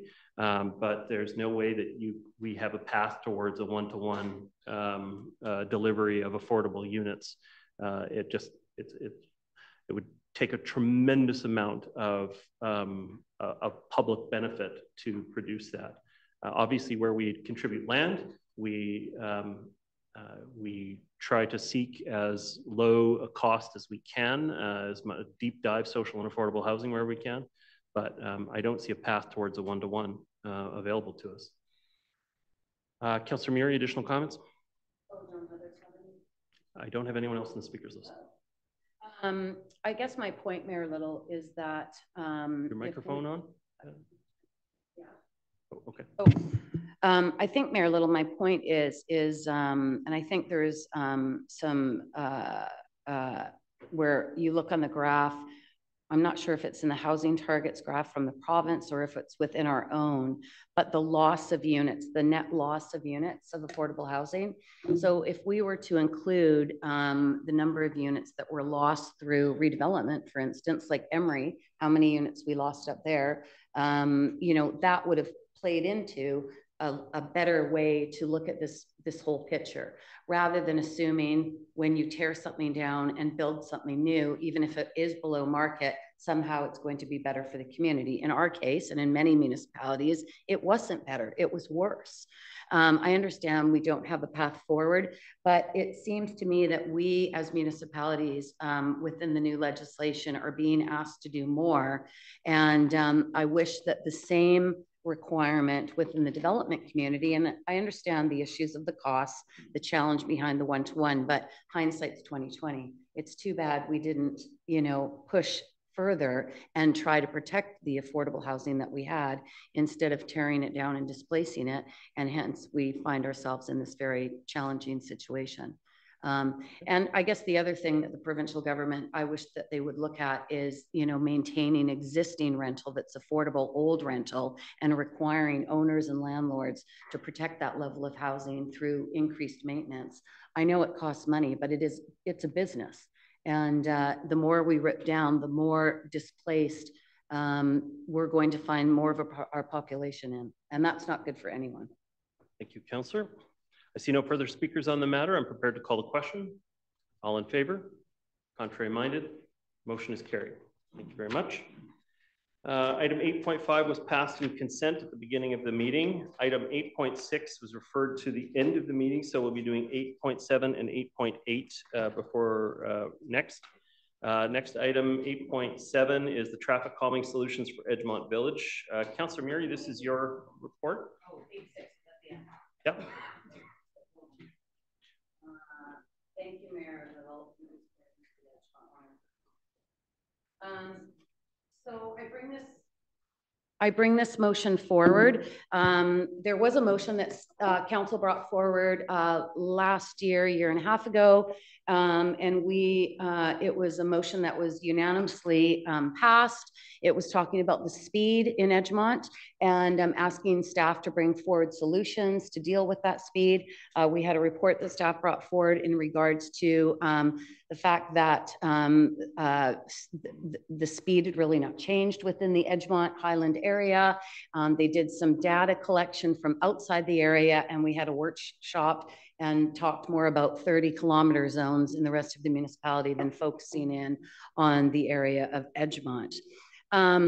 I think many of us on council had a concern that the issues that were presented within that council motion were not dealt with by staff.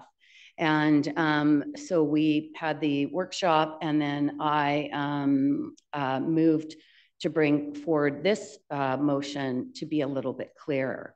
That council and the community, the business community, the community association, the surrounding community of Edgemont is very interested in slowing traffic down. We were under the impression that staff believed that there was a warrant for a full traffic light on Edgemont and Highland Boulevard. And that caused great concern within the community association, the business association in Edgemont, and ourselves. And so this motion is asking staff to look at everything but a full light at Edgemont and Highland, and certainly safety is of the utmost importance, but we recognize that there are many tools in the engineering toolkit to look at slowing traffic down. That is raised speed tables, speed bumps, curb bulges, pedestrian activated lights. Certainly walking across Edgemont, the boulevard, is difficult, especially seniors walking from one sidewalk to the next. There's 2 rows of angled parking, 2 lanes and a median. And certainly pedestrian activated signal would be something that we would absolutely support. We are also aware of the warrants for, and this is not in the motion, but if somebody's willing to, if the seconder is willing to approve a friendly amendment, I would also ask staff to report back on the installation of a full light at Frederick and Mountain. We have some concerns that rat running would be created through that installation. I think council, many of us have been talking about these issues, putting full lights in. We're trying to slow people down, but we also don't want people going into the outside neighborhoods. We do need to have a workshop on this going forward, Mayor Little. But certainly the ambience of the village is not conducive to another light in the center of it.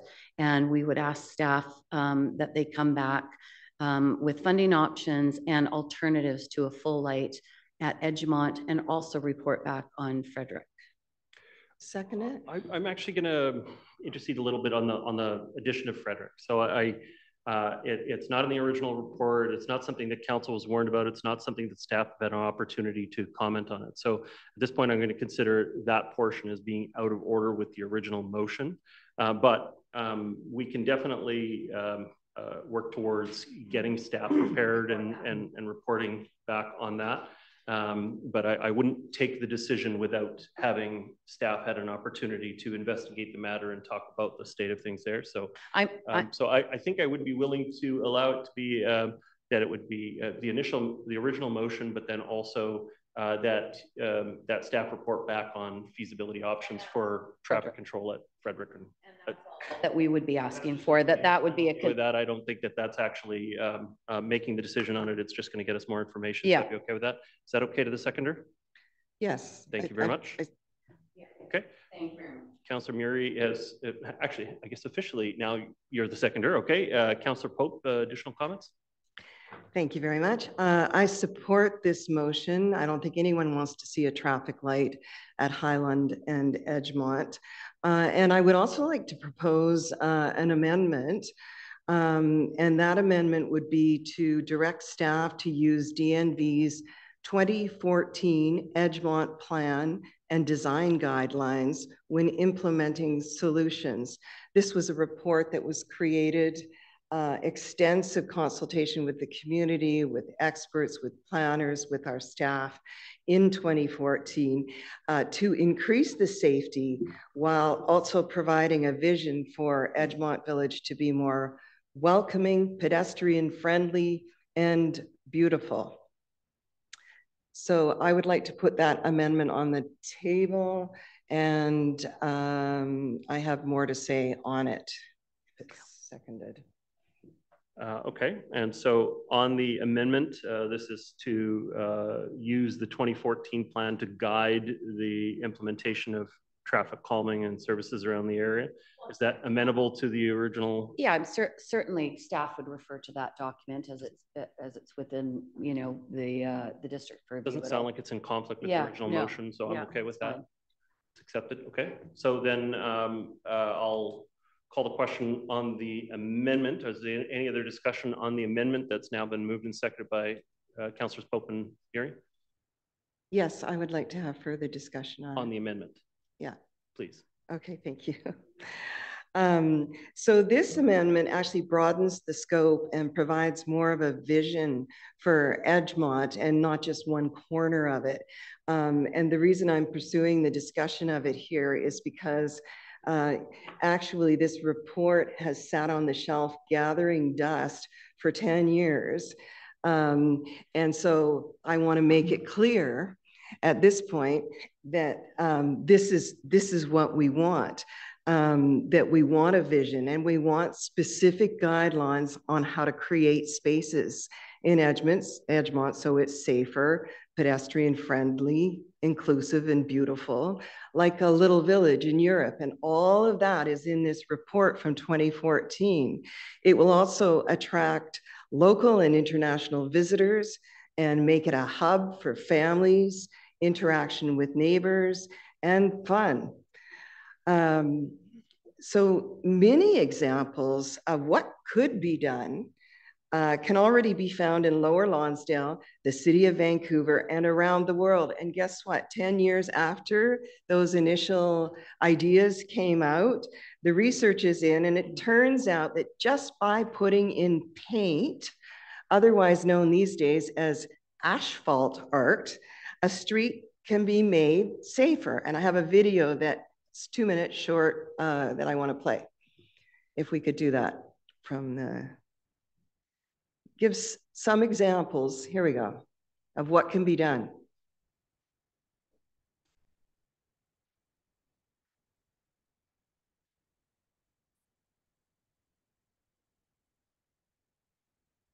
So I guess we don't have audio.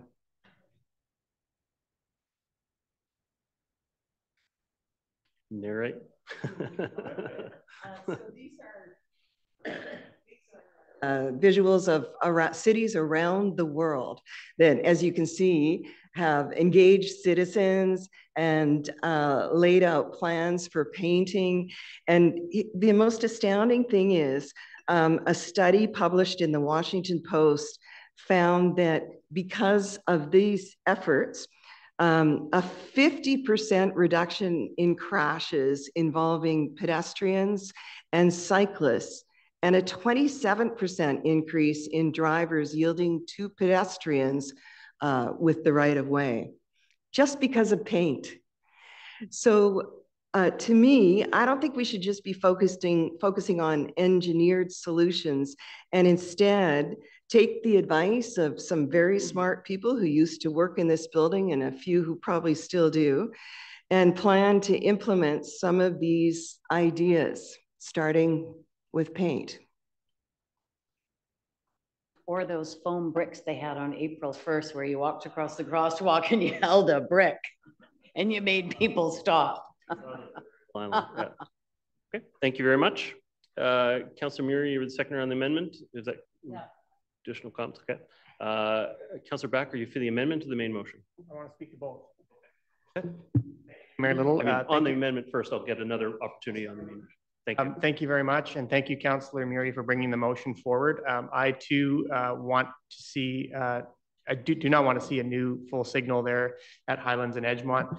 I certainly want to see traffic calming in Edgemont Village. And as we saw from your motion that you brought forward and the 30K pilot, a 30K speed limit alone does not slow down drivers. Traffic signals give priority to vehicles over pedestrians. And I've always thought that Edgemont Village could be so much more, of a people-oriented, vibrant space where families, kids felt safe. And I always like to use the analogy that if a community is safe for kids, it's safe for just about anybody. And I've never felt that core of the village is. And so I do think it's physical infrastructure that's needed, but as it was highlighted here in Councillor Pope's amendment, there's so much that can be done with just paint. And so I would love to see this amendment and this motion be the start of a bit of a transformation of Edgemont into a village that's much more, as I say, people-oriented, in a place that is just not so car-dominant. And yes, it's about slowing down speeds. And I think that's at the heart of how we start this. But then it's about creating, activating the space through the way it's engineered, through the types of programming that we'll be able to offer in some of the expanded areas that are not so much about cars. So very supportive of seeing this be the direction of how we slow down traffic through the village, and very supportive of it. Thank you. Thank you very much. On the amendment, any further discussion? Prepared to call the question on the amendment. All those in favor? Contrary minded? Motion is carried. The item is amended. Back to the original motion. Councillor Back, you had some additional comments on the original motion? I think I'm hoping that we can see how the funding will work here. I know with the TransLink funding, it was tied to the full signal, but I'm hoping that staff will be able to report back on how we could potentially apply some of that funding towards a different traffic calming solution. But no, I think I've kind of covered in my previous comments. I just don't think that a traffic signal is going to create the safety that we want in that area of the village. Well, just some of my own comments on the matter. I'm always cautious about us getting into making a political decision around a safety matter. I think we do always have to refer to our experts to advise us on what's appropriate. But again, there's more than one way to achieve our safety goals in the community, unless you have a very extreme situation. We're obviously not going to, in and around a highway exchange, we're probably not going to rely on paint to manage risk in affairs. But in village contexts and town centers, it's something that could be very functional. So I'm very cautious about us interfering where a warrant study has said that we have to upgrade something and we make a political decision not to upgrade something, or that we make a political decision to do something dramatically different that doesn't have the same kind of outcomes. Having said that, I will be supportive of this matter generally. I will put back out there, if the experts feel that there's no way this can adequately protect residents, or it misdirects residents into a riskier situation, I do want them to be reporting back to us on that matter. I would not want to create a situation where that's an issue. When you think about accessibility in our community, and I've spent a tremendous amount of time on the advisory committee on disabilities issues, we have some leading technologies that we use called apps, which is the pedestrian signal system, the chirps and beeps and stuff that we have at our intersections in our town. That's something that lots of other places don't have, and it helps remove barriers to people in need to move around the community. So, you know, as we look at upgrades to the Edgemont area, there may be something said to make some of the decisions based on general accessibility in the community, combined with safety. But I also worry that a full signalization of this intersection would fairly dramatically change the feel of this area, and you're already between two signalized intersections in the space. So I'm open to using other methods, whether it's paint or whether it's raised crosswalks or signalization of a more modest nature, you know, pedestrian-oriented signals or others. I will also say that, you know, one of the things that we've got 4 kids in the community, and I tell them not to trust paint. Just because a crosswalk is painted doesn't mean you still don't have to make eye contact with the driver. And just because we've done a lovely big mural outside of Braemar Elementary School as an example, it doesn't mean that that's a play space for pedestrians in any way, shape, or form. You still have to recognize the inherent risk of sharing your space with a vehicle, because it is inherently risky for pedestrians to be in the same space. So don't trust paint, but it does help to elevate the awareness of drivers to pedestrians moving through that space. And so it's generally a positive thing. So I'll be supportive of this and look forward to hearing back from our staff about what treatment they would recommend in the space as an interim measure. Councillor Forbes, additional comments? Thank you, Your Worship. Yeah, just a couple comments. I think everything that's been said is good. I agree with you, Mayor, that when it comes down to actual safety, I think that's something we have to look to our engineers and our experts for. That's not our expertise around council. So with that in mind, I'd also like to say that I have been a proponent of updating a lot of dusty reports sitting on shelves. And so I'm really glad that this has come forward, but I would also like to encourage staff then to look at the 2014 report in light of 10 years later, because we do have a lot more traffic. There's different kind of housing and development that is now there in Edgemont. So 2014 study is a great start, but just to look at it in the way the situation is now, 10 years later. And then just sort of adding one more thing, we just talked about paint 2 weeks ago and how the paint used down at the exchange by Modi is gone, disappeared.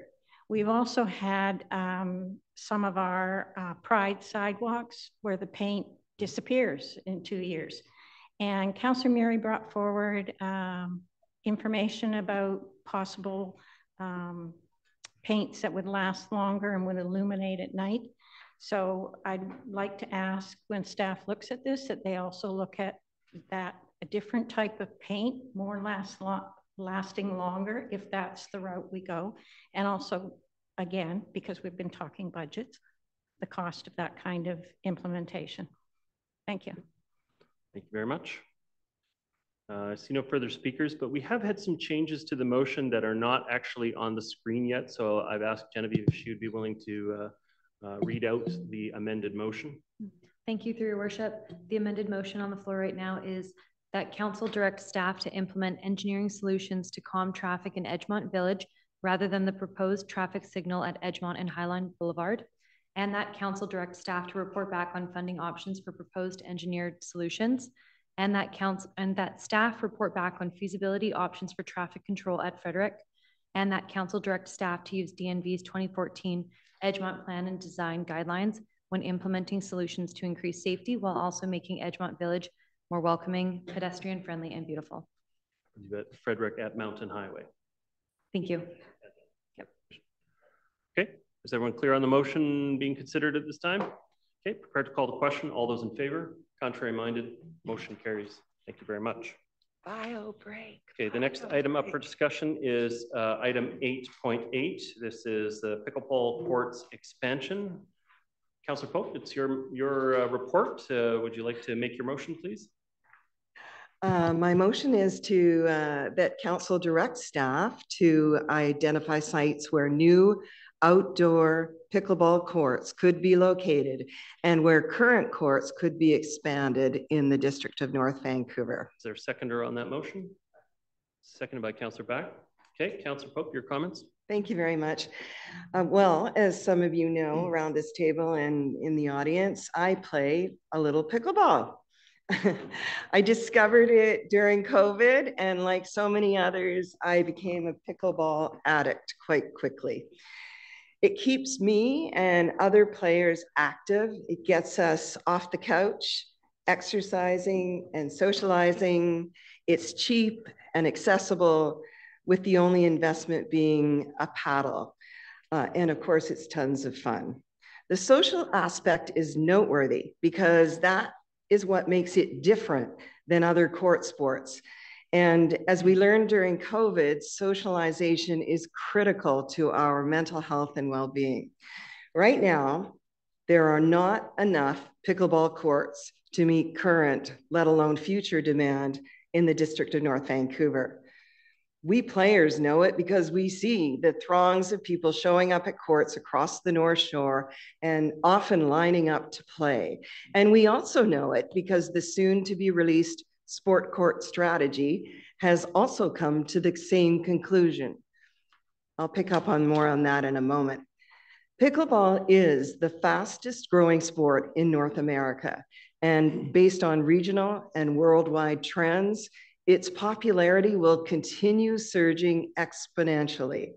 While adults aged 55 plus popularize the sport, players aged 18 to 34 now represent the largest growth in numbers. In fact, well over 2,000 North Shore students plus their teachers have been introduced to pickleball in the last 3 years alone, and local schools are acquiring paddles and teaching pickleball as part of their curriculum. So regarding the sports court strategy, a high-level presentation on this strategy was presented to the Parks Committee, which I attended last week. The report comes to the conclusion that indeed we need more pickleball courts. So I feel if we know that, then let's get moving. A few locations have been identified, but there are many more possibilities that could be explored. Some courts could be expanded on their current locations quite easily just by painting some lines, the painting theme tonight. But just by painting some lines on the current courts at Little Kate's, for example, they could easily add 2 more on the current surface. And we also need to look for places where there could potentially be pickleball hubs or centers of at least 8 courts. Pickleball players, as we heard earlier tonight from some of the players that spoke, pickleball players like gathering in groups to play lots of games with lots of different players. And that's why pickleball hubs are the way most cities are going these days. Burnaby, Richmond, Nanaimo, and many more are creating pickleball hubs. And they're relatively easy to build because 8 pickleball courts have a footprint comparable to 2 tennis courts. So to sum up, what my motion does is ask staff to identify locations where additional courts could go as a hub or where current courts could be expanded, and then to bring forward a report with costs. By then, we should have the official sports court strategy and the North Van Rec Commission's facilities strategy, and that will help us make decisions that balance the needs of all sports court players. Say that 3 times. And some of this work could be done immediately. So again, now that we need more pickleball courts, let's get staff moving in that direction. And I hope that voting yes to this motion will enable that to happen. Thank you. Okay, thank you very much. I believe the seconder on the matter was Councillor Back. Councillor Back. Thank you, Mayor Little. So I will be supporting the recommendation here tonight. And thank you, Councillor Pope, for bringing the report forward. I myself am not a pickleball player, but I've certainly followed the massive growth that this sport has seen in recent years, not just in our community, but all over the world. And for all the reasons that you've outlined, I want to see more opportunities for people to play the sport. I think anything that gets people active at any age or stage of life is something that we need to be promoting. And there's the physical as well as the huge social connection piece, which I think is more important than ever, that we provide opportunities for people to gather and connect in person. You know, I think things change. At one time, tennis was very much a dominant sport in our community. We have a lot of tennis courts. And I'll be interested to read the sport court strategy once that does come forward to council to see how the demand for tennis looks right now. But, you know, I think that we have a lot of tennis courts, as it was highlighted by one of the speakers, in various parts of the district. And I do support shared usage wherever we can. But as I say, times change, trends change, and right now pickleball is really surging ahead. So I think it's time to look at how we can, you know, create more facilities and expand current pickleball facilities, recognizing that, you know, it is seeing such huge growth. I know in residential areas or courts that are close to residential areas, the noise is an issue. So, you know, I understand that there's rackets now that are quite a bit quieter, and there's a local connection to that particular invention, which I'd love to learn more about. But, you know, it's something to consider when we look at where these sorts of courts are located. But I absolutely support, you know, exploring how we can create more. In terms of the sport court strategy, just in sort of the initial look that was given by our Parks and Natural Environment Committee last week, it looks as though pickleball, you know, did show up in that strategy. So I think any work that is initiated through this recommendation tonight would feed into that quite nicely. So I don't think it's working against that strategy. It would be really informing it. So I'm happy to support it. Okay, thank you very much, Councillor Back. Councillor Hanson, your comments.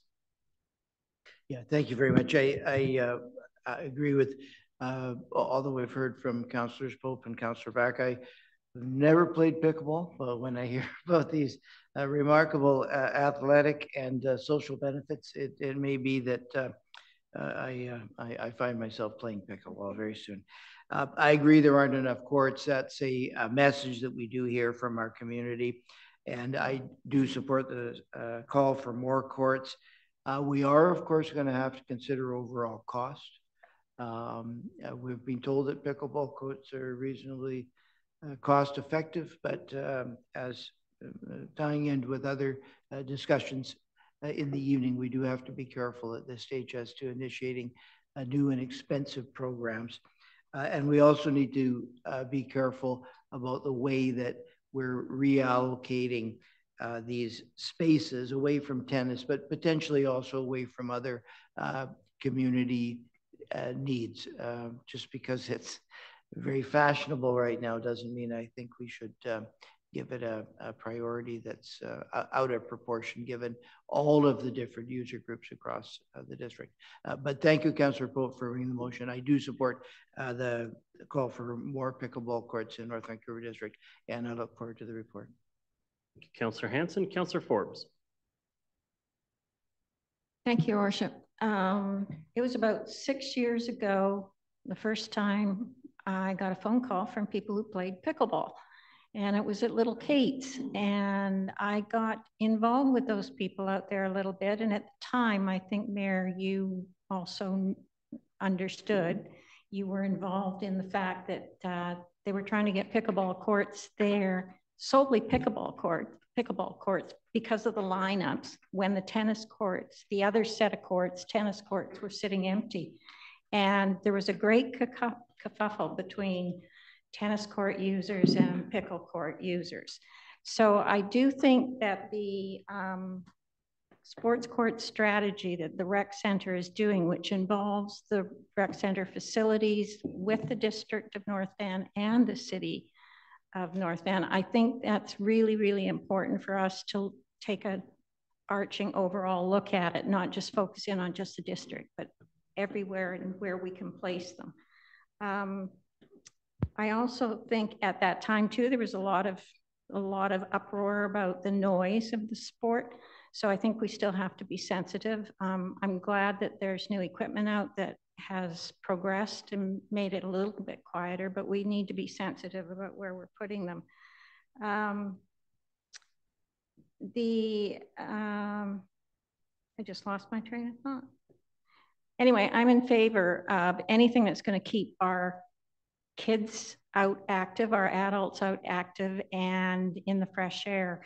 So I'm looking forward to the court strategy thing to make a big difference, a global difference on the North Shore, hopefully. West Vancouver's not included because I think they were, 6 years ago, West Vancouver was not in favor of pickleball courts. I don't know where they've come. Correct. Yep. I don't know where they've come, but it would be really nice if they could get on board too. Anyway, thank you. Thank you, Councillor Forbes. Councillor Mo. Thank you. I think I'm going to borrow a term from one of the earlier speakers from the public input section. I would consider myself an emerging player. I started playing pickleball last year, and I can see firsthand why people enjoy it. The game is very social and people get out. I'm now playing on a regular basis. Many of you know that the North Van Recreation and Culture Commission is slated to come back to council with a comprehensive recreation and sport facility plan later this year. It will cover fields, facilities, and courts, including pickleball courts. We as a council has also been approached by other members of the community about the need to complete the Handsworth artificial turf field. Cover skateboard parks so boarders can skate in the fall and in the winter months. And I've been approached about providing a facility for field hockey. I've also heard from residents who would love to have a curling ring back in the district. We as a council need to represent the entire community. At the last council workshop on tax distribution, many members of council spoke about spending within our means. We can't do everything. This is especially relevant on the heels of this year's 7% property tax increase and the pending situation with the North Shore wastewater treatment plant. I don't want to make promises now that council cannot keep. I want to be clear, I enjoy playing pickleball. However, I think it'd be more appropriate to make decisions about sport facilities and direction to staff after council receives the report from the commission. Thank you. Very much. Councillor Murray. Thank you, Mayor. I almost called you Mayor Bell. Oh, I haven't done that in a long time. I'm just wondering if staff can comment in regards to, I'm a council's rep on the Parks and Natural Environment Committee, and Parks made a presentation in regards to the issue of pickleball at the meeting last week, and we had a member of pickleball community was there as well. And I'm just wondering if you can talk about the synergy with what this motion is intending, which is what we're already doing, I think, and then maybe speak to the work that we're doing with the Rec Commission on the needs assessment and the alignment. Ms. Warner. Thank you, through your worship. Yes, so as Councilor Murray has indicated, we have a number of initiatives underway, including looking at the full inventory of recreation amenities, and that's work that we have underway in partnership with North Van Rec and City of North Vancouver. Our work looking at the district's sport courts, which includes tennis, pickleball, lacrosse, basketball, all sports that use our outdoor hard court surfaces. That work began some years ago as the district recognized the growing needs of a variety of sports, including pickleball, and reference to Lil Kate's has been made, where we've made great improvements over the last couple of years to help meet that need in the East Seymour area. So These bodies of work are both underway concurrently with the district's work to analyze its existing inventory of sport courts, having advanced sooner, but concurrent to this broader piece of work. So the work that we're doing is concurrent and complementary. We are analyzing our existing inventory and looking at the potential within it to optimize for all sports. And that work will support the broader analysis that's underway with our partners across North Vancouver and North Van Rec Commission at the full inventory of indoor and outdoor sport courts and other sport and recreation amenities available for all sports. And do you have an indication as to when we can expect that information to come back to all three bodies, Rec Commission? You may not be able to speak to that. I'm not sure if Ms. Turner or Mr. Hunter's on the phone, maybe Mr. Joyce can speak to that. But the body of work with this, with all three, what's the timing on that, Ms. Warner? Through your worship, our timing on analysis of the district's sport court inventory specifically, we anticipate having concluded that analysis with recommendation to council. We're aiming for early summer 2024. The information that we bring forward at that time will also be considered within that broader analysis and work that's underway with North Van Rec. The timing of their process, given the magnitude and scope of that work, I can't speak to that. It's much deeper analysis, but both bodies of work will be complementary, and we're working very closely to ensure that. Thank you very much. So I think the motion that's been brought forward, as Councillor Back said, that this is not in conflict with, as we move forward, this work is already being done. That information will be coming back to the councils, or to our council for discussion in regards to the sports court. It did sort of jump ahead in regards to the needs assessment that the Rec Commission was looking at. And certainly the relationship that we have with the City of North Vancouver, it's a very good one. And we've worked very closely over the years with our partnership with the Rec Commission. And we're looking at the whole holistic inventory of amenities that we have between both municipalities, and working towards making sure that they're all complementary to one another. And as other councillors have talked about, making sure that we can find balance within the community for all the needs that people are interested in. I mean, I can add rock climbing to the list, beach volleyball, highline, the list goes on of all of the new ways that people want to recreate. We are also mapping the dark side in the Seymour, ongoing maintenance of our trails. We have one of the most extensive trail networks in the world. And it's something that, takes a lot of resources to be able to maintain. We're working with our partners within the provincial government. Currently, there's one planner for the entire South Coast region for parks, so it's challenging. So we have a lot on our plate, but we look forward to this body of work. And certainly this report is just accentuating what is already going on. Thank you. Thank you, Councillor Murray. Just my own comments on the matter. I was happy to support the Berto Fraser project when those spaces were created. Obviously, very happy to support the Kate's Park project, and then we kind of had to pause to try to figure out what to do for central North Vancouver. We obviously don't want people to have to commute all over the community to be able to find it, but you want to get a critical mass of courts together to be able to do to make it a great experience for people. And so we kind of paused there. I do think that we need to create more pickleball capacity within the community. I want to be very, very cautious about us always making it at the expense of tennis. I know the tennis community is under pressure. I know that's sometimes the easiest thing to do is to just take it over because it's already flat space in the community. But tennis has seen growth too, although largely in their indoor spaces, and we don't necessarily need to have the direct conflict between the two. I'll put something on the table that's a little bit controversial, we'll say, which is to say that we have 54 sports fields in the District of North Vancouver. We've been converting over to AT fields to get a higher level of usage each week. The grass fields would only get about 10 hours of use before they would deteriorate. But if the soccer community doesn't want to be using our gravel fields anymore, they prefer to go to the artificial turf fields, then it would suggest that in the relatively near future, we'll have surplus gravel fields. And that's been a very, very dramatic change that we've seen in the last 10 years, is that those spaces, the clubs now are only signing up for our AT spaces for the kids' development programs, which is a huge user on those areas. And so it may mean that we don't always have to take from tennis.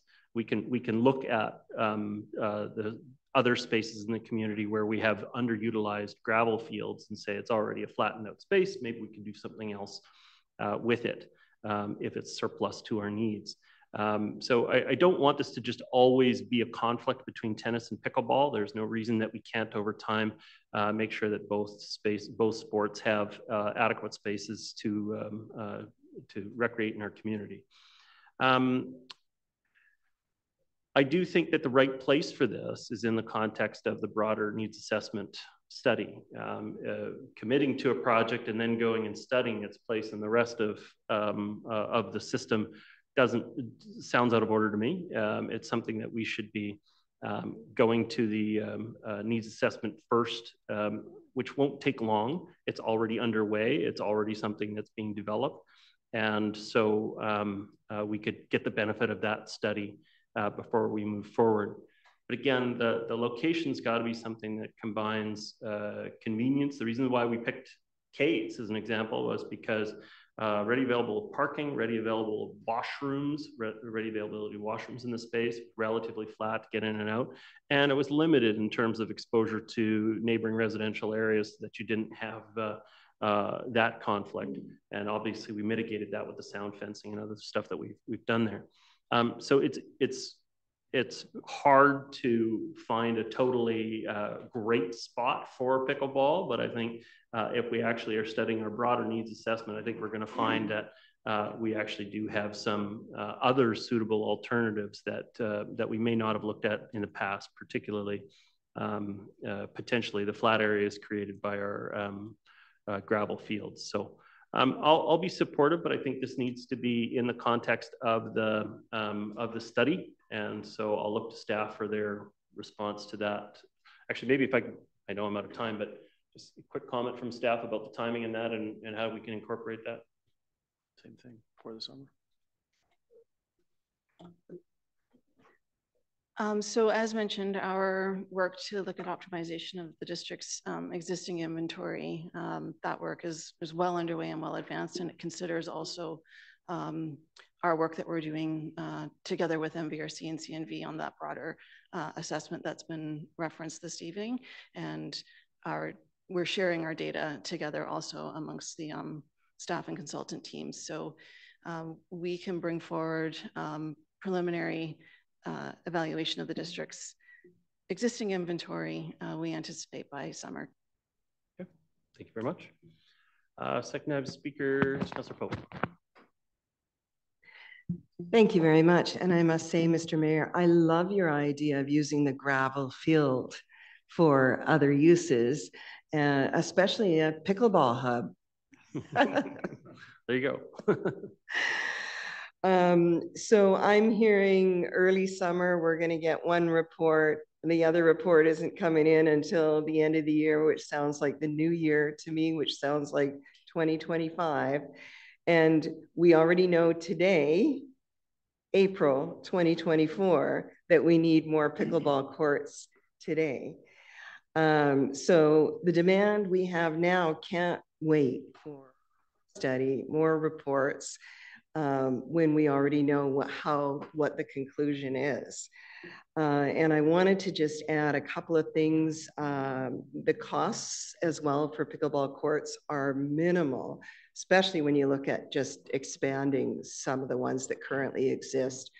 But also it's, you know, again, it's the size of, you know, 2 tennis courts is equal to 8 pickleball courts. So you can accommodate the need quite easily. But The other thing is the noise. I realize we have to be cognizant of the neighbors and where the pickleball courts go, which is why the location becomes especially difficult. And I appreciate all the work that staff have done so far on their reports. We know in the pickleball community that, and I believe that the future of pickleball is in these newly designed rackets, which I happen to have one, and it's 50% quieter. So if everybody's playing with these kinds of rackets, it'll make a very big difference. And also the sound barriers are also improving. And I just wanted to add those few comments. Thank you. Councillor Forbes, additional comments? I just want to say I like your idea of the gravel fields too, because nobody really wants to play on them anymore. So they're prepped. I mean, we'd have to do a little more. But I'd still like to go back to also something else you said, that I don't like making isolated decisions. I like getting all of the information and then making the decision. And that's the best fiscally and environmentally way to make a decision. And it's too bad that we come to these I mean, 6 years ago, people were asking for pickleball courts then. So it's too bad that we seem to get to the breaking point before we say, okay, now we're going to do something. But I don't think that should negate the idea of doing it responsibly. So I'm looking forward to the full study and how the district can continue doing their evaluation on our courts, but I'm looking for the whole study and how our evaluation will fit into that. Thank you. Thank you. Councillor Back, additional comments? Just as I seconded the recommendation, I wanted to highlight that I don't think we're actually making any decisions through this recommendation. All that's being asked is that staff are able to report back with identifying some new and existing sites. So I'm okay with that coming forward with a little bit more urgency than not necessarily waiting for the whole strategy. That's all I would say is that I think we can probably do that. We all agree that it's not going against the sport court strategy. So I would just like to emphasize that it needs a little bit more urgency than waiting for all of the pieces. Okay, thank you very much. Yeah, I will say, you know, I took the motion to be the same largely, that it recommend back identifying sites, but as Councillor Hansen said at the gate, there's a capital question in this, which is that it has to go through a budget process. It can't simply just be about the council just directing on a short whim that we're going to make these kinds of change. It has to be through a capital process. We have to see it in the context of the other priorities for our community. I don't think that has to be a long process. I heard that the report would be by summer. I think that's not unreasonable. You know, we also have the capability to use temporary courts to expand our capacity at different times, whether that's indoor spaces with temporary courts, or we, for the longest time, used temporary courts before we had built the dedicated spaces.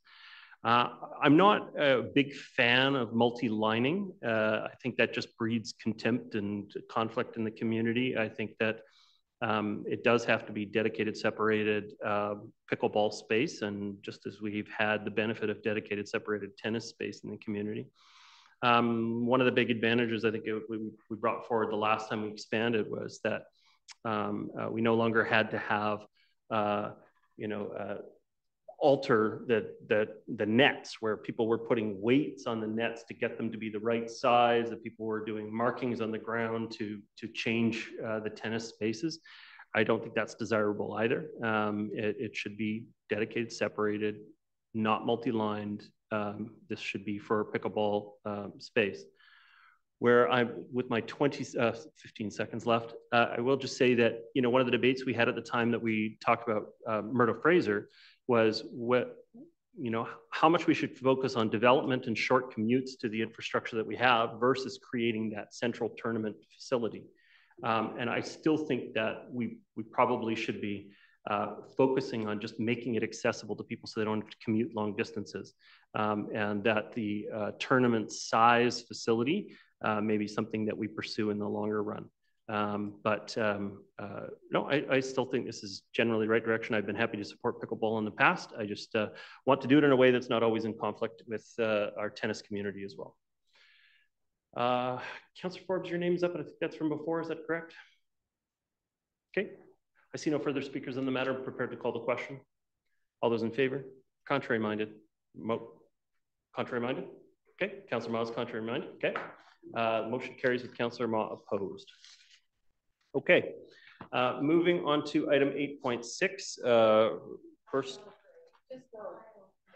Okay, so at 9 o'clock, we normally have a little bit of a break for people to stretch. We do only have one item in a report left, but if, you know, I appreciate everybody's waited for a minute. We're just gonna take a 2 or 3 minute bio break for people to be able to step out and stretch and use the washroom, which is across the hall, and we will resume immediately to the item.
You definitely saw I had like an hour this morning. I was like, oh, let's get to smooth out.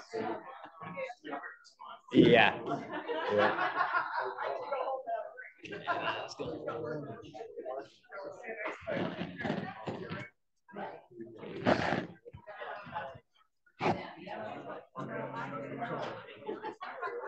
The slides.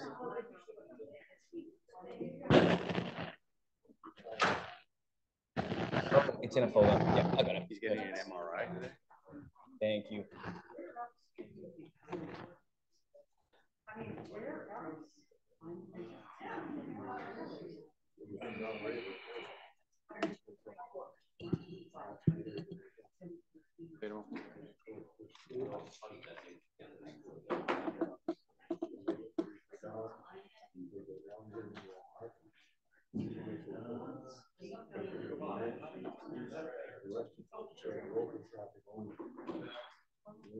Right, I'm going to call the meeting back to order. If council members could take their seats, please. Sure.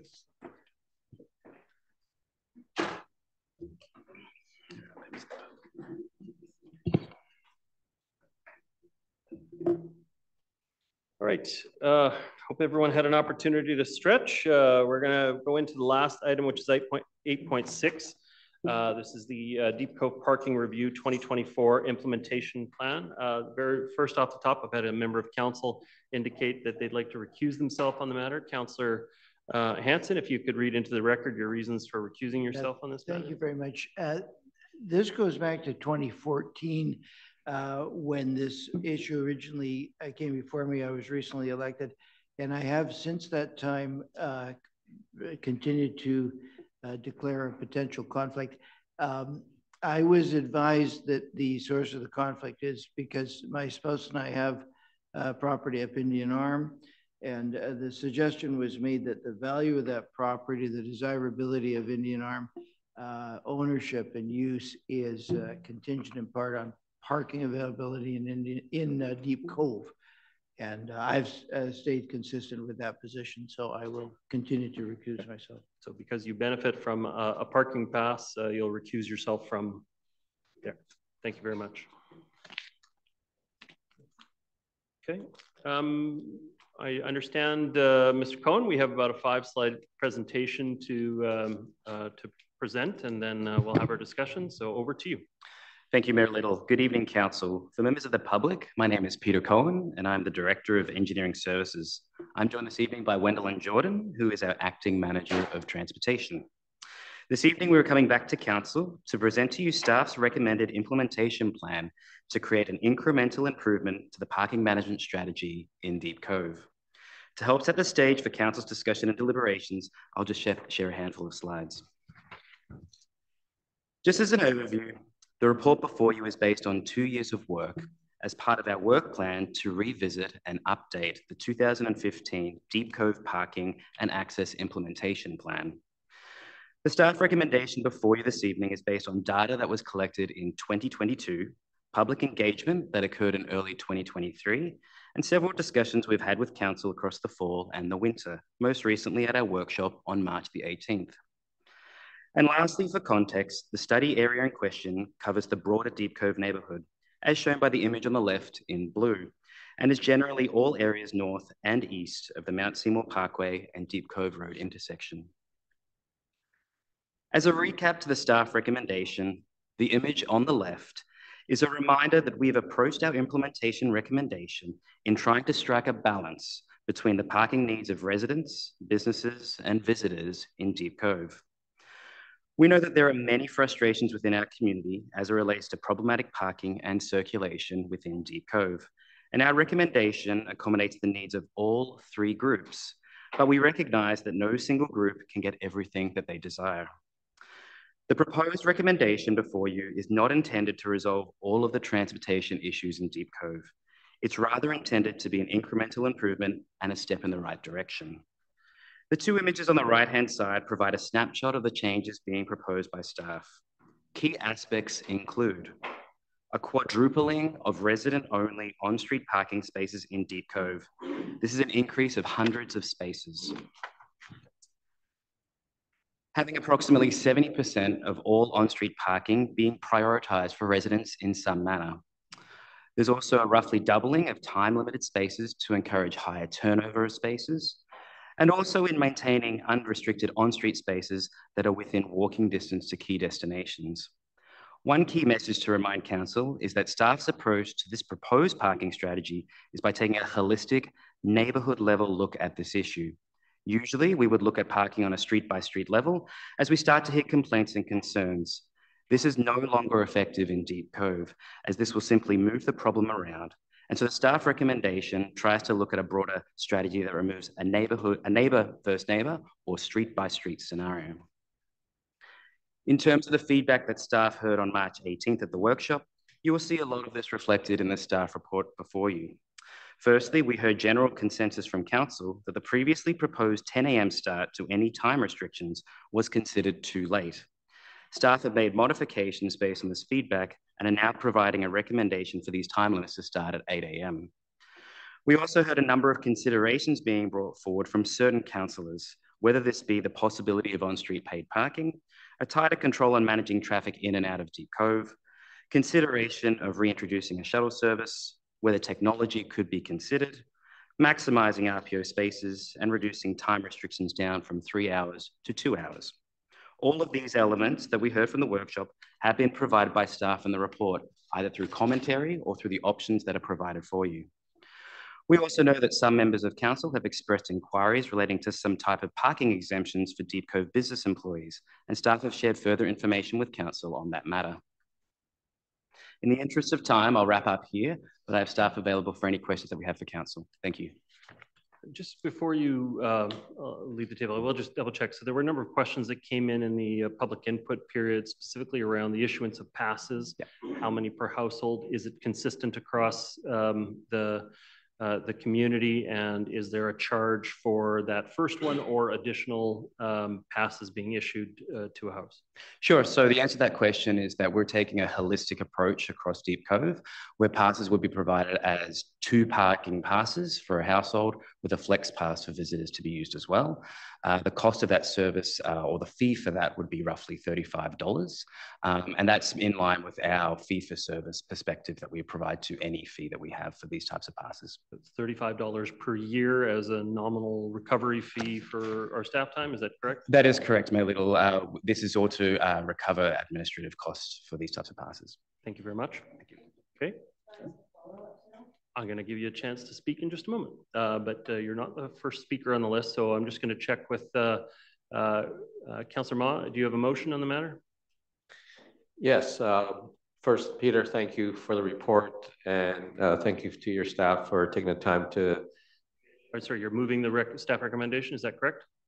Well, I want to actually propose amendment. Is this the time, or...? Since you're the mover, you can move it with whatever wording you want to. Okay. I'm going to move it I'll decide if it's in order, if it alters the motion, but you can propose it with an amendment. Without an amendment, it's just the motion. Right. I want to move it with an amendment. Sure. Okay. So this was, I apologize. I thought the clerk had a copy of this. This is an amendment for staff to further investigate, notwithstanding the information we got earlier today, but that staff be directed to further investigate the options, feasibility, and approach for exempting employees of Deep Cove businesses to certain parking restrictions before March 31st, 2025. So it's going ahead, but staff would have time to look at these issues a little deeper. So that staff may provide recommendations based on current on-site observations and feedback following the implementation of the new parking management tools in Deep Cove ahead of the 2025 peak season. Moving the staff recommendation with the inclusion of exploring workforce parking space provisions. Yes. I'll second that. Seconded by Councillor Miri. Okay, Councillor Ma on the motion. Right. You know, I think staff have a very challenging situation. As Peter mentioned, you know, the report's good, but it may not be perfect because there's a lot of issues that are still unaddressed in the community. At this point, I'm willing to take a bit of leap of faith because the staff report covers a lot of issues, but I hope after a year we would revisit some of the things that may be still outstanding. And one of the things that potentially is an issue is whether businesses in Deep Cove will have enough parking for their staff, because if they don't, that's going to potentially become an issue for them to get staff and run their businesses. So I'm generally supportive that this was a best attempt at addressing the 3 different groups, user groups, the businesses, the visitors, and the residents. Okay. Thank you very much. Councillor Miri, your comments? Is it $35 per pass? Mr. Cohen?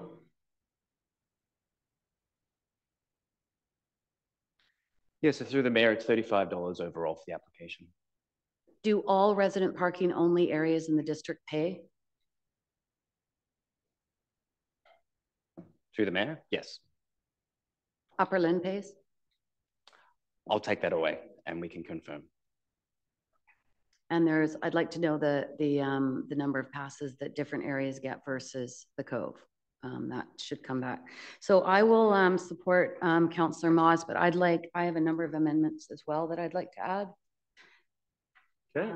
So my amendment to the amendment would be that we include Rayburn, Parkside Lane, Lockhaven, and Cliffmont with a variety of seasonal RPO and resident exempt time permitted parking.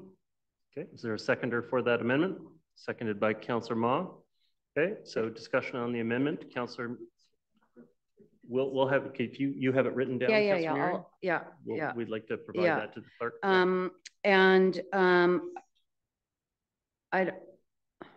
Sorry? Nope. Oh, Councillor Miri, and I'd also like to have the extension of Cove Cliff go to the top of Strathcona with the same variety. Is staff listening or? Okay. I've just got 2 areas, and the 4 areas that were brought up by Mr. Floyd in the workshop are the same streets that I'm talking about. So I'm just looking at Lockhaven, Rayburn, Parkside Lane, and Cliffmont to have the same variety as the other areas around the core. And I'd like Cove Cliff to go to the top of Strathcona and include Roxbury Place, because that's the circle. Okay, and so this is a second amendment, or you're just repeating what was in the amendment that Councillor Ma supported? So Councillor Ma is wanting the review for employee parking. I agree with that. Motion. That was actually, that's already in the original motion. Yes, so this is the amendment to that motion. Okay. But and the then, streets that you just listed, those are the ones that you initially listed as the amendment. Therefore, they were seconded by Councillor Ma. Is that correct? Yes. Thank you very much. Rayburn, Parkside Lane, Lockhaven, Cliffmont, and then the Cove Cliff goes to the top of Strathcona. And then that the review take place in the fall of 2024 as an initial review, so we can understand what happened this summer and not wait until next fall. But I'm fine with the employee issue waiting till next fall, or maybe we can bring that forward earlier. And then the final one would be to address 2151 Banbury. It's a multifamily complex. It was the first one that was built in Deep Cove. They have no visitor parking, 0. And they would like resident exemption.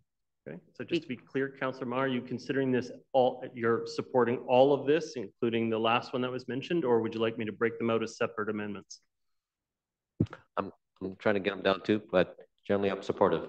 If there was a bunch of issues a bunch of concerns I had with the original plan, but I was prepared to let it play out for a year. But if Councillor Murray's bringing them up now, I'm supportive. I just didn't, to be honest, I didn't want to go street by street. I'll consider them all as one amendment then. Yeah. Councillor Murray.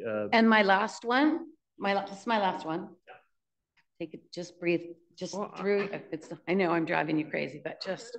And then my last one would be to split more evenly Cliffwood Lane.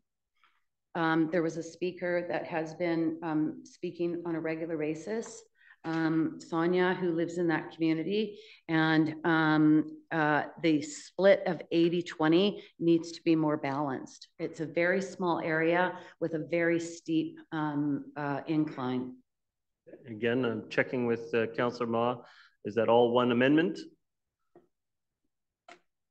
I'll keep it simple. Yes. Thank you. Good one.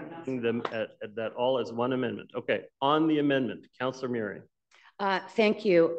So I recognize that my wish of putting resident parking only throughout the entire area north of Mount Seymour Parkway at Deep Cove Road into Deep Cove is a big, huge ask.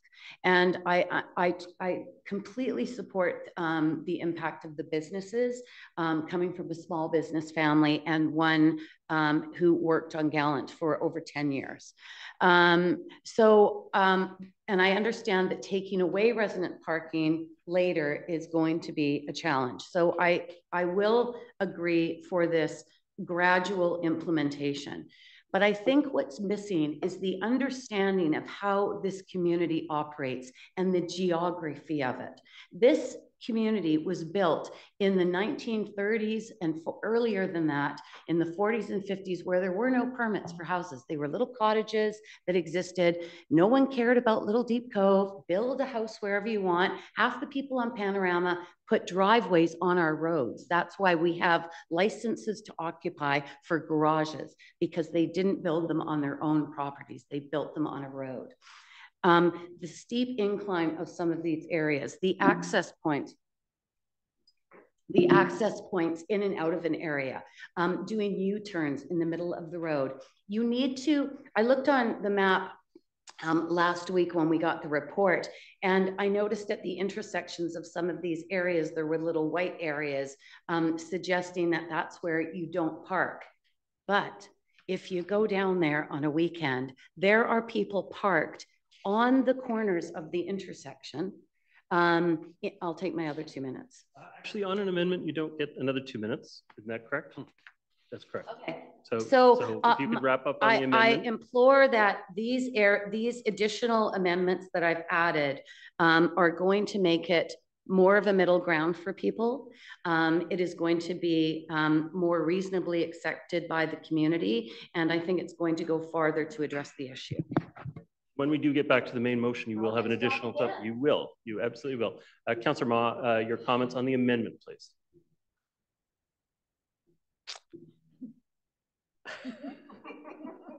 Just say what she said.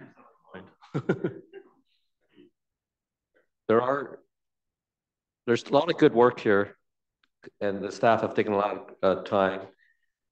What I find with the amendments, they probably fine-tuned some issues that were brought up.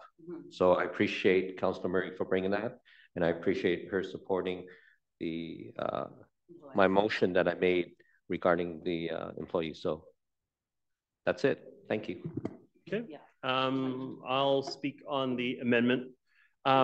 I'm having difficulty with this. I think that the staff have done a lot of work to identify an incremental step towards it. I never saw it as a final parking plan entirely, but it would be very hard to fully implement RPO and then bring it back, tailor it back. There's no question the community would respond extremely negatively to that. And so it's about moving, creating additional RPO spaces, but also recognizing all of the other uses that are in the space. Particularly making sure that businesses can be properly supported with adequate turnover of parking spaces in the neighborhood. One place I would go beyond the staff recommendation was I thought Parkside Lane should have been identified as fully RPO. There is no safe turnaround on Parkside Lane. You have to turn around on people's private property up into their driveways, whereas largely the other streets at least have a bulb or a place that you can turn around in some way. And so I thought that should have been there above and beyond the staff recommendation, but I'm going to be supportive of the recommendation that Councillor Ma put on the floor as a motion, but I will not be supportive of the amendment. I think it goes too far. I think it gives private exclusive use of public property without fair compensation to the municipality and the public as a whole. But it also calls into question whether we're going to be supporting our businesses adequately. They make no money in the off season. So many of those businesses struggle every single winter. And for us to come down and clamp down on the one season that they actually make money on, I think that's not fair to them, and we'll lose businesses in the space. So I'm not supportive of the amendment, and will be supporting Councillor Ma's original motion. Councillor Beck. Thank you, Mayor Little. Thanks everyone for your comments so far. Thank you, staff, for all of the work that's gone into getting us to this point. Just 3 times that we've looked at this recently, but going back many years. And I think we all agree that we want to provide some relief to residents in Deep Cove and try to make everything work better down there and at those peak times of the year. But I do agree with the mayor's comments. I'm not supportive of going beyond what staff are presenting here in this recommendation. I would like to see us look at this after this season so that in a shorter period of time, we can get a sense of whether or not this is having the effect that we hope it would have, and we can incrementally add more areas for RPO, et cetera. But I don't want to go any further than this right now. I too am supportive of assisting or being aware of the challenges of the businesses and the staff in that area. So I do support that part of the motion as well. Just wanted to address a couple of other things. In terms of the issue of the cost of the annual parking passes, I think $35 a year is quite reasonable. If you look at RPO in other communities like the city of Vancouver, for example, where I think it's quite a bit more than that. I would like to see shuttle service explored again. I know the report indicates that this is something that's been tried and it was unsuccessful. I still think if it's properly done, people will look to use a service like a shuttle service to get down to the Cove. But those are sort of my comments right now. I'm supportive of the motion, but not the amendment. Okay, thank you very much. At this moment, I see no further speakers on the amendment. Ready to call the question on the amendment. All those in favor of the amendment? All those opposed? Motion is defeated. Well, because it's a tie. Well, I have to count you in favor if you didn't vote against it. There's no yes, Councillor Forbes, I am. I didn't see your hand. You were in favor? Okay, so it ties to defeat, 3-3. And so the amendment is defeated. We're back onto the original main motion. Do we have was there a speakers list underway for the original motion? Okay, thank you. Councillor Murray, on the main motion, please. And I believe you have spoken once on the main motion, so this is your additional 2-minute on the main motion. No, I spoke on the amendment. Only on the amendment? Okay, there you go. Well, I'm really disappointed that we couldn't simply expand. We have hundreds and hundreds, we have thousands of cars coming into the area. We have hundreds of parking spots that are turning over every 3 to 4 hours for people to go and support the businesses. We have lines of cars driving through the Cove. We are constantly saying, please find alternatives to driving your car. Please take the bus. Please walk. Please ride a bike, except when you come to Deep Cove. Don't worry, we're going to have some parking spots for you because we do not want to return livability to an area that has been under siege for years, okay? When you go down into the Cove on a weekend and see people parking in people's driveways, where they are parking illegally everywhere, where they are driving around the block dozens of times to try to find the coveted parking spot that is a couple of blocks away from the park. That is not environmentally sustainable living. That is not responsible living for the residents and the businesses in the community because it is impacting them as well. They can't be any busier. When you have impacts to the surrounding trail network where new access points are popping up on every street climbing that mountain, that is not what our sustainable vision is for our community. This has been a problem for years. This has been a problem since Instagram was invented and Air France did a commercial on Quarry Rock. The congestion in the Cove is unlike so many areas in the region. And the region is actually trying to address it. Bunsen Lake, for instance, has put a reservation system in, and it actually solved the problem. Port Moody and Anmore no longer had to close a road because of the throngs of people coming into an area. The West End, as I brought up before in the past, has resident-only parking with pockets of public parking for people that are visiting. But you do not drive into the West End thinking you're going to be able to park on a street. Horseshoe Bay for decades has had resident-only parking throughout the entire area, except in the core where they've got their parking lots, which is comparable to the parking lots that we have with Sea Cove and Cove Cliff Elementary and our own municipal lots. This is not just about resident-only parking, so residents can park on the street and visitors can't.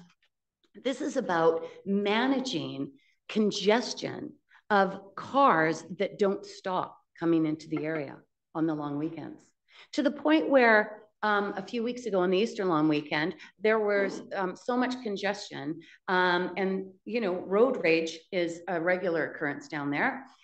We had a flagger hit by a car, actually run over and dragged through the parking lot in Panorama parking lot.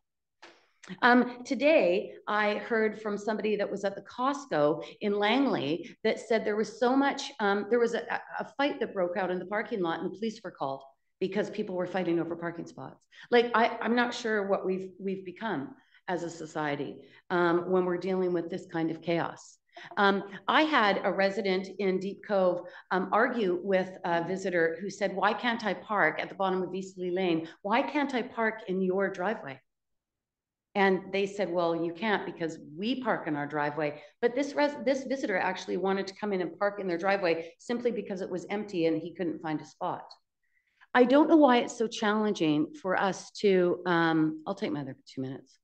I don't understand why we can't find a better balance between our residents, our taxpayers, our businesses, and our visitors. It's like we open the door and say, everybody can come at the same time on Saturday at 2 in the afternoon. And guess what? They do. They all come at the same time. We are not wanting to impact the businesses. In fact, the age-old story in the Cove is that if there was a little bit more breathing room, all the locals would come back and support the businesses. But right now, the locals don't go to the Cove because it's so chaotic. We want to support those businesses too. I fought for those businesses. I was one of those businesses in the Cove. So I'm very disappointed that there's not more support in tweaking staff's plan. This is going to do very little to reduce the circulation issues that we have in the Cove. I did hear some councillors at the workshop say, let's just deal with this. Let's get going. I'm glad Councillor Ma, I'm totally supportive of looking at employee exemptions because I know it's challenging. But I'm really disappointed that with adding a few roads like Lockhaven and Lockhaven, Cliffmont, and Rayburn is right next door to Cove Cliff Elementary. It's right on the back gravel field of Cove Cliff Elementary. Like, why do we not want to put some restricted parking in there when there's an entire lot for people to pull into? It's not unreasonable. Parkside Lane is a little tiny skinny lane with ditches on both sides, you know, with a dead end that winds up in a driveway. Like, I don't understand why it's unreasonable to include those roads. Yeah, I'm really disappointed. I've been fighting this fight for, 20 years, and I guess I'm going to continue fighting it. And the residents are going to keep fighting it because council doesn't want to try to find just a little bit of a tweaked balance.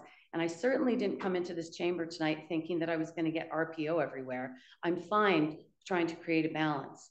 But I'm disappointed that council couldn't just add a few more roads with a mixture of seasonal RPO and time-limited exempt parking. Councillor Mary, thank you very much. Okay, on the main motion, any additional comments? Councillor Ma, second time speaking. Yes, thank you.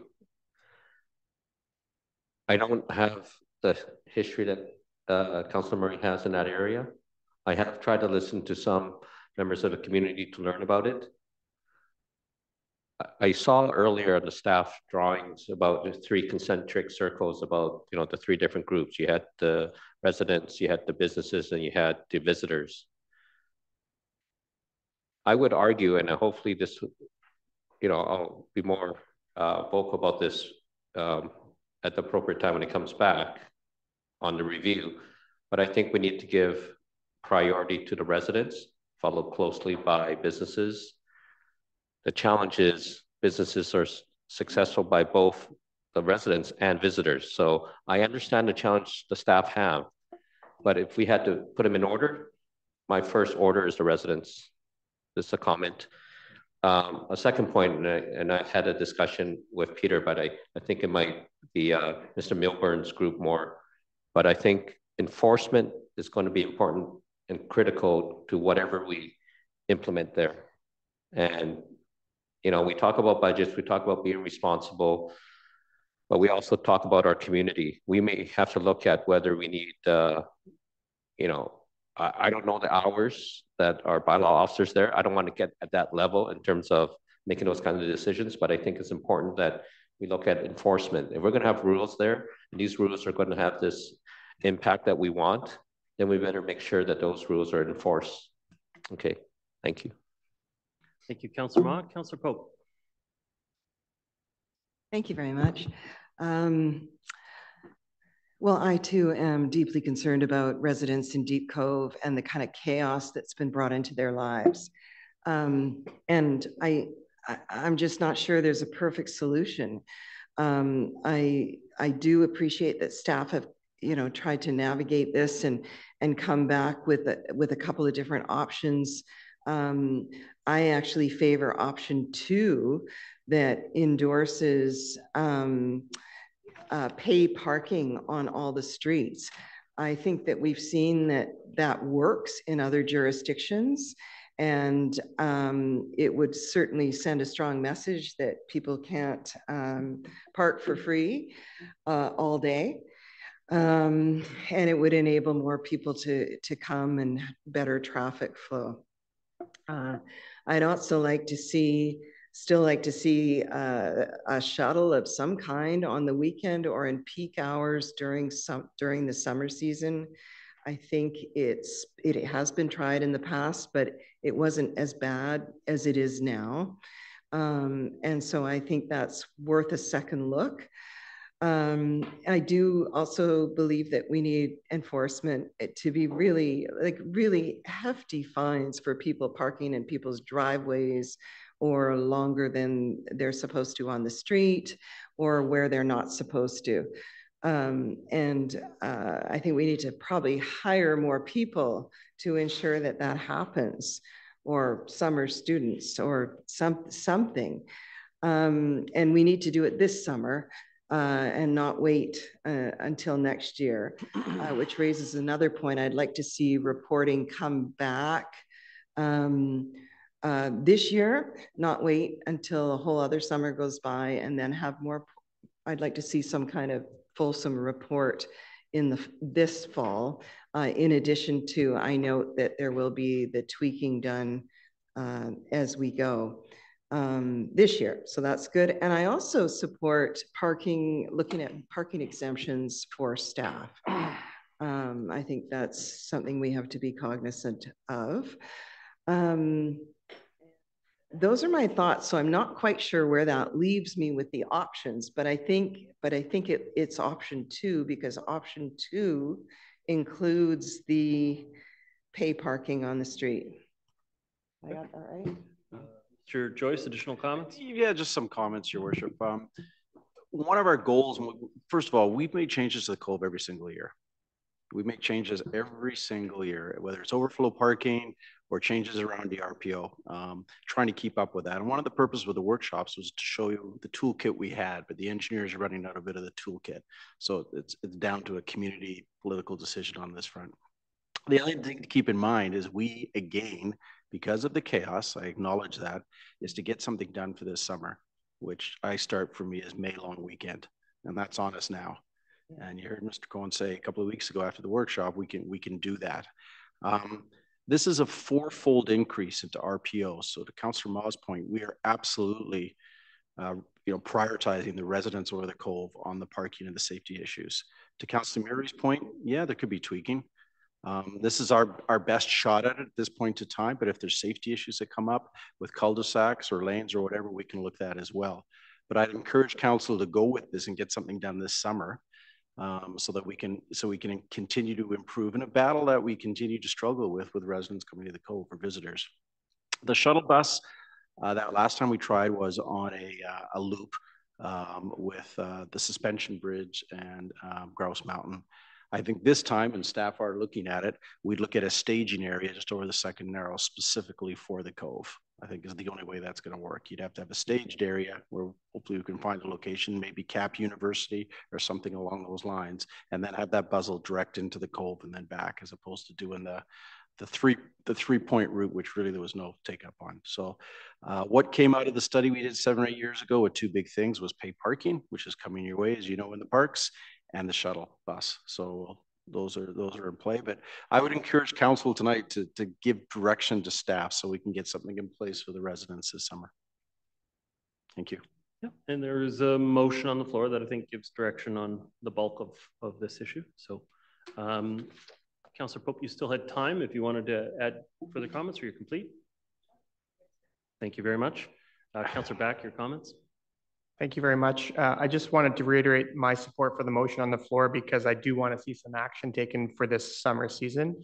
And as Mr. Joyce has pointed out, this does represent a large increase in RPO with the ability to tweak it. And I look forward to seeing the results of how this initial plan works when we take a look at it after this summer season. I would love to, again, take another look at the shuttle service and how we can make that more effective and see more uptake on it.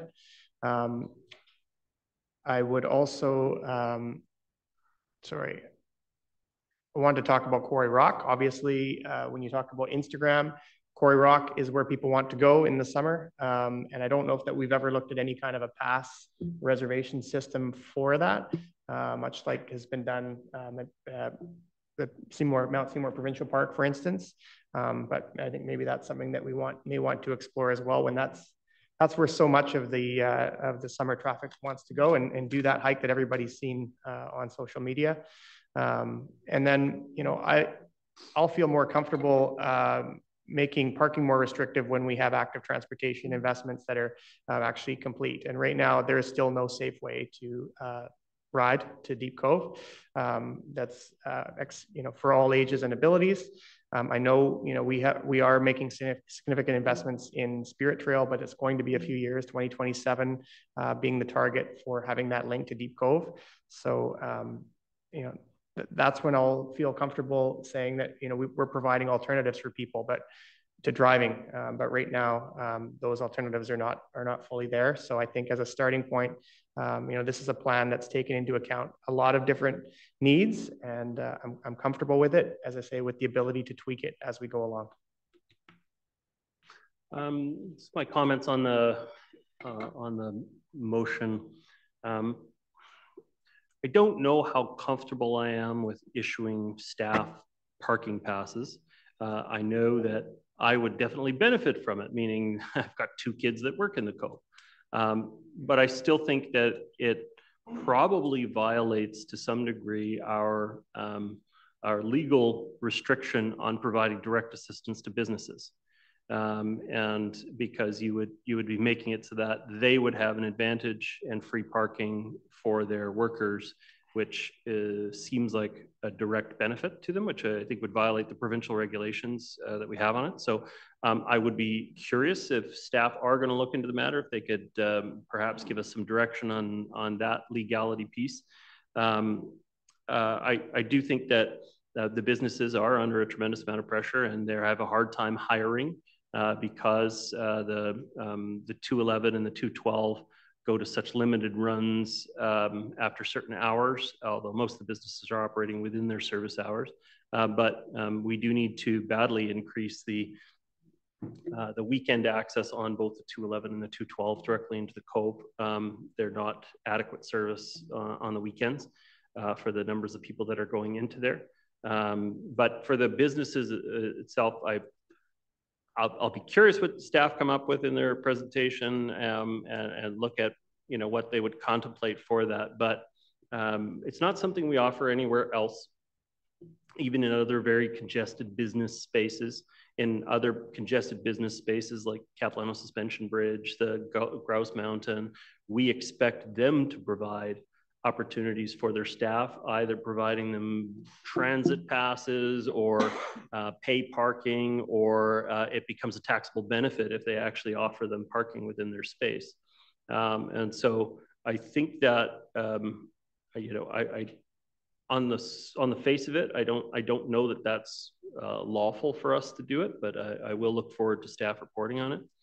On the general parking restrictions, I do think this is an incremental process. We will try it out. We've tried out different things in the past. We've made progress. Some things have worked, some things haven't worked.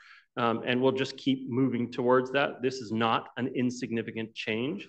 Quadrupling the amount of RPO is a very substantive change within the community, and definitely goes to the benefit of the residents. So anything that says it's not significant, it is extremely significant. I get that there are still some streets, and I will talk to staff directly about the issues on Parkside Lane. I don't think it should have, it may not be appropriate for any parking necessarily as well, not simply who owns the car. It's an extremely challenging street to get in and out of without having to go onto people's private property to be able to do it. And so we should be looking at that separately. But as far as I'm concerned, this is a step in the right direction. It balances off the different priorities that we gave staff and directed them to report back on. So I'll be supportive of the motion as presented. Councillor Forbes, additional comments? Yes. Do I understand correctly that if we implement what staff is presenting tonight, is it coming, are we going to review it again in the fall?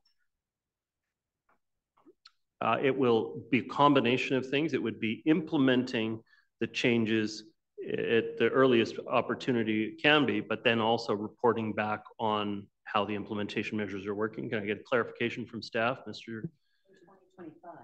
Joyce? Your Worship, as part of the plan, every week through the summer, we actually report out through the rangers about how the Cove is behaving. And so you'll get an update instantly with what's happening and the numbers and the volumes as this goes through. But we'll have a much better picture as things settle in. And I recognize it may take a full season before folks recognize it may be not worth their while to drive all the way into the Cove because of the limited area of public parking. It's not going to happen instantly, but it should, over a period of time, help with that. And again, I'm going to go back to Councillor Maw's points. This is really staff's attempt to certainly balance a little bit, but give much more preference to the locals and the livability of the neighborhood, but at the same providing some parking from some visitors and for the businesses. I think you've heard from a number of members of council that they'd like the report back in the fall if possible. Waiting till the spring to make changes doesn't give the community enough lead up time to prepare for changes. So yeah, I'm sure staff can provide some an update of the fall, some analytics of the summer months. Yeah. I'd like to see a fall report myself, and then we can, because it's also staff, it's not just community getting use, it's also if further tweaks need to be made, it gives staff time to make further tweaks. Maybe the tweaks that were mentioned tonight, maybe not. So I'd like to see that report back in the fall. I will say I agree with you, Mayor, about the benefit of staff parking. It almost contradicts itself that the businesses are trying to survive, but if parking spaces are taken up by staff who is working, not buying, I'm not sure that that's an appropriate use of parking spaces. Maybe the shuttle has come up again. Maybe the businesses need to arrange a shuttle that the businesses pay for that comes from the parking lots to bring their staff. And staff has to get to that parking lot by a certain time if they want to ride in. So, I mean, something like that where they're not actually taking up the spaces in the Cove, because I think it's self-defeating to give away staff passes. So that's my comment on that. I am a bit disappointed about that we couldn't do more tweaking tonight, but I do appreciate all the work staff did. And I do appreciate that it's going to be a big change. It will be a big change. It's not small. So I'll look forward to the fall and see what the results are. Thank you very much. I see no further speakers on the matter. Prepared to call the question. All in favor? Contrary minded? Motion carries unanimously. Okay, thank you very much, Council.